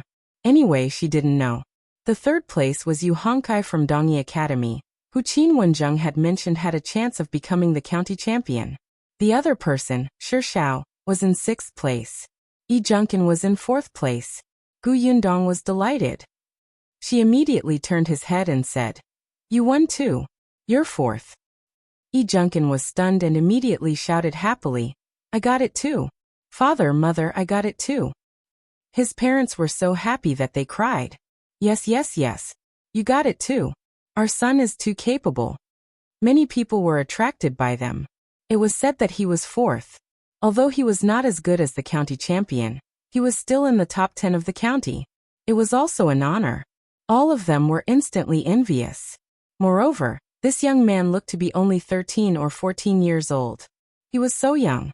His future was probably even more limitless. Many people present knew Yi Junkin. They knew that he was studying in a very small school. However, they did not expect that the school would have such ability to nurture him into 4th place. If you find any errors, ads pop up, ads redirect, broken links, non-standard content, etc., please let us know. Report so we can fix it as soon as possible. Chapter 984. Come here. Yi Junkin was Qin Wenzheng's student. With Qin Wenzheng's guarantee, Gu Yundong knew that he would be fine. However, the 4th place was already very eye-catching. At the same time, her father was in 1st place. He was even more eye-catching and she was proud. If there were no major accidents, the county champion would not need to take the examination all the way to the court examination. He would enter school as usual and obtain the elementary scholar's honor. Her father was almost a confirmed elementary scholar. "Father, let's go out first. Yunshu and the others are still waiting." Okay. Let's go back first." Gu Dajiang hurriedly bade farewell to the examinees who were still talking to him. These people knew that such good news should be told to the family early, so they didn't stop him. Hence, a group of people squeezed out of the crowd. Gu Yundong's forehead was covered in sweat. She exhaled heavily, tidied her clothes, and hurried to the restaurant. The people upstairs had been waiting anxiously for a long time. They all looked downstairs. After Gu Yundong and the others came up, Yunshu and Yunka rushed over like cannonballs. "Father, are they telling the truth? You're the county champion, right?" "Yes." Gu Dajiang was overjoyed and rubbed his little head. Yunshu was overjoyed. "Father, you're the best. You have to work harder and win the prefecture examination and the court examination in one go. In the end, you'll be the top scorer in the Royal Palace examination. Father, do you know that you will win 6 consecutive examinations?" Gu Dajiang: "No, I don't know. I don't want to know either. Son, you really think highly of me. You're even talking about winning 6 consecutive examinations. Your father feels that his luck is heaven-defying to have obtained a county champion. Why do you make it sound like I'm already the top scholar?" Gu Yundong coughed lightly and said to Yunshu, "Don't give father so much pressure. He's going to cry later." Yunshu blinked. All right, he should ask for less from his father. On the other side, Yijunkan also walked quickly to Qin Wenzheng and bowed deeply. "Teacher, I didn't let you down. I'm ranked 4th. Qin Wenzheng's eyes lit up. Good job." He had expected Yijunkan to enter the top 10 in the county. He had originally estimated that the kid would be ranked 7th or 8th. He did not expect him to be more hardworking than he had imagined and get 4th place. However, the person who surprised him the most was Gu Dajiang. He was indeed confident in Gu Dajiang, but Gu Dajiang had actually obtained the county champion. This gave him a huge surprise, especially when he heard that Gu Dajiang's examination shed was near the latrine. Indeed, with Gu Dajiang's experience, his willpower was much better than ordinary young people. "It's getting late. Since we already know our ranking, I think we should leave first. Otherwise, I'm afraid we won't be able to leave later. If everyone knew that the county champion was here, they would probably rush up soon." Gu Yundong also thought of it and hurriedly let her parents go downstairs. If there were too many people later, it would be bad if Madame Yang and the children were squeezed. The group of people took advantage of the fact that it was still crowded below, and quickly got up to leave. However, as soon as they went down, they immediately realized that the entrance was blocked. Sure enough, someone had already walked in and shouted, "Where's the county champion? Where's the county champion?" Gu Yundong hurriedly took 2 steps back. "Father, hide first. I'll ask where the back door is." She felt that these people who came to look for the county champion seemed very excited. Gu Dajiang had just nodded when someone beside him suddenly waved at them. "Come here." Gu Yundong looked over. When she saw the person, her pupils constricted and she suddenly rushed towards him. If you find any errors, ads pop up, ads redirect, broken links, non-standard content, etc., please let us know report so we can fix it as soon as possible.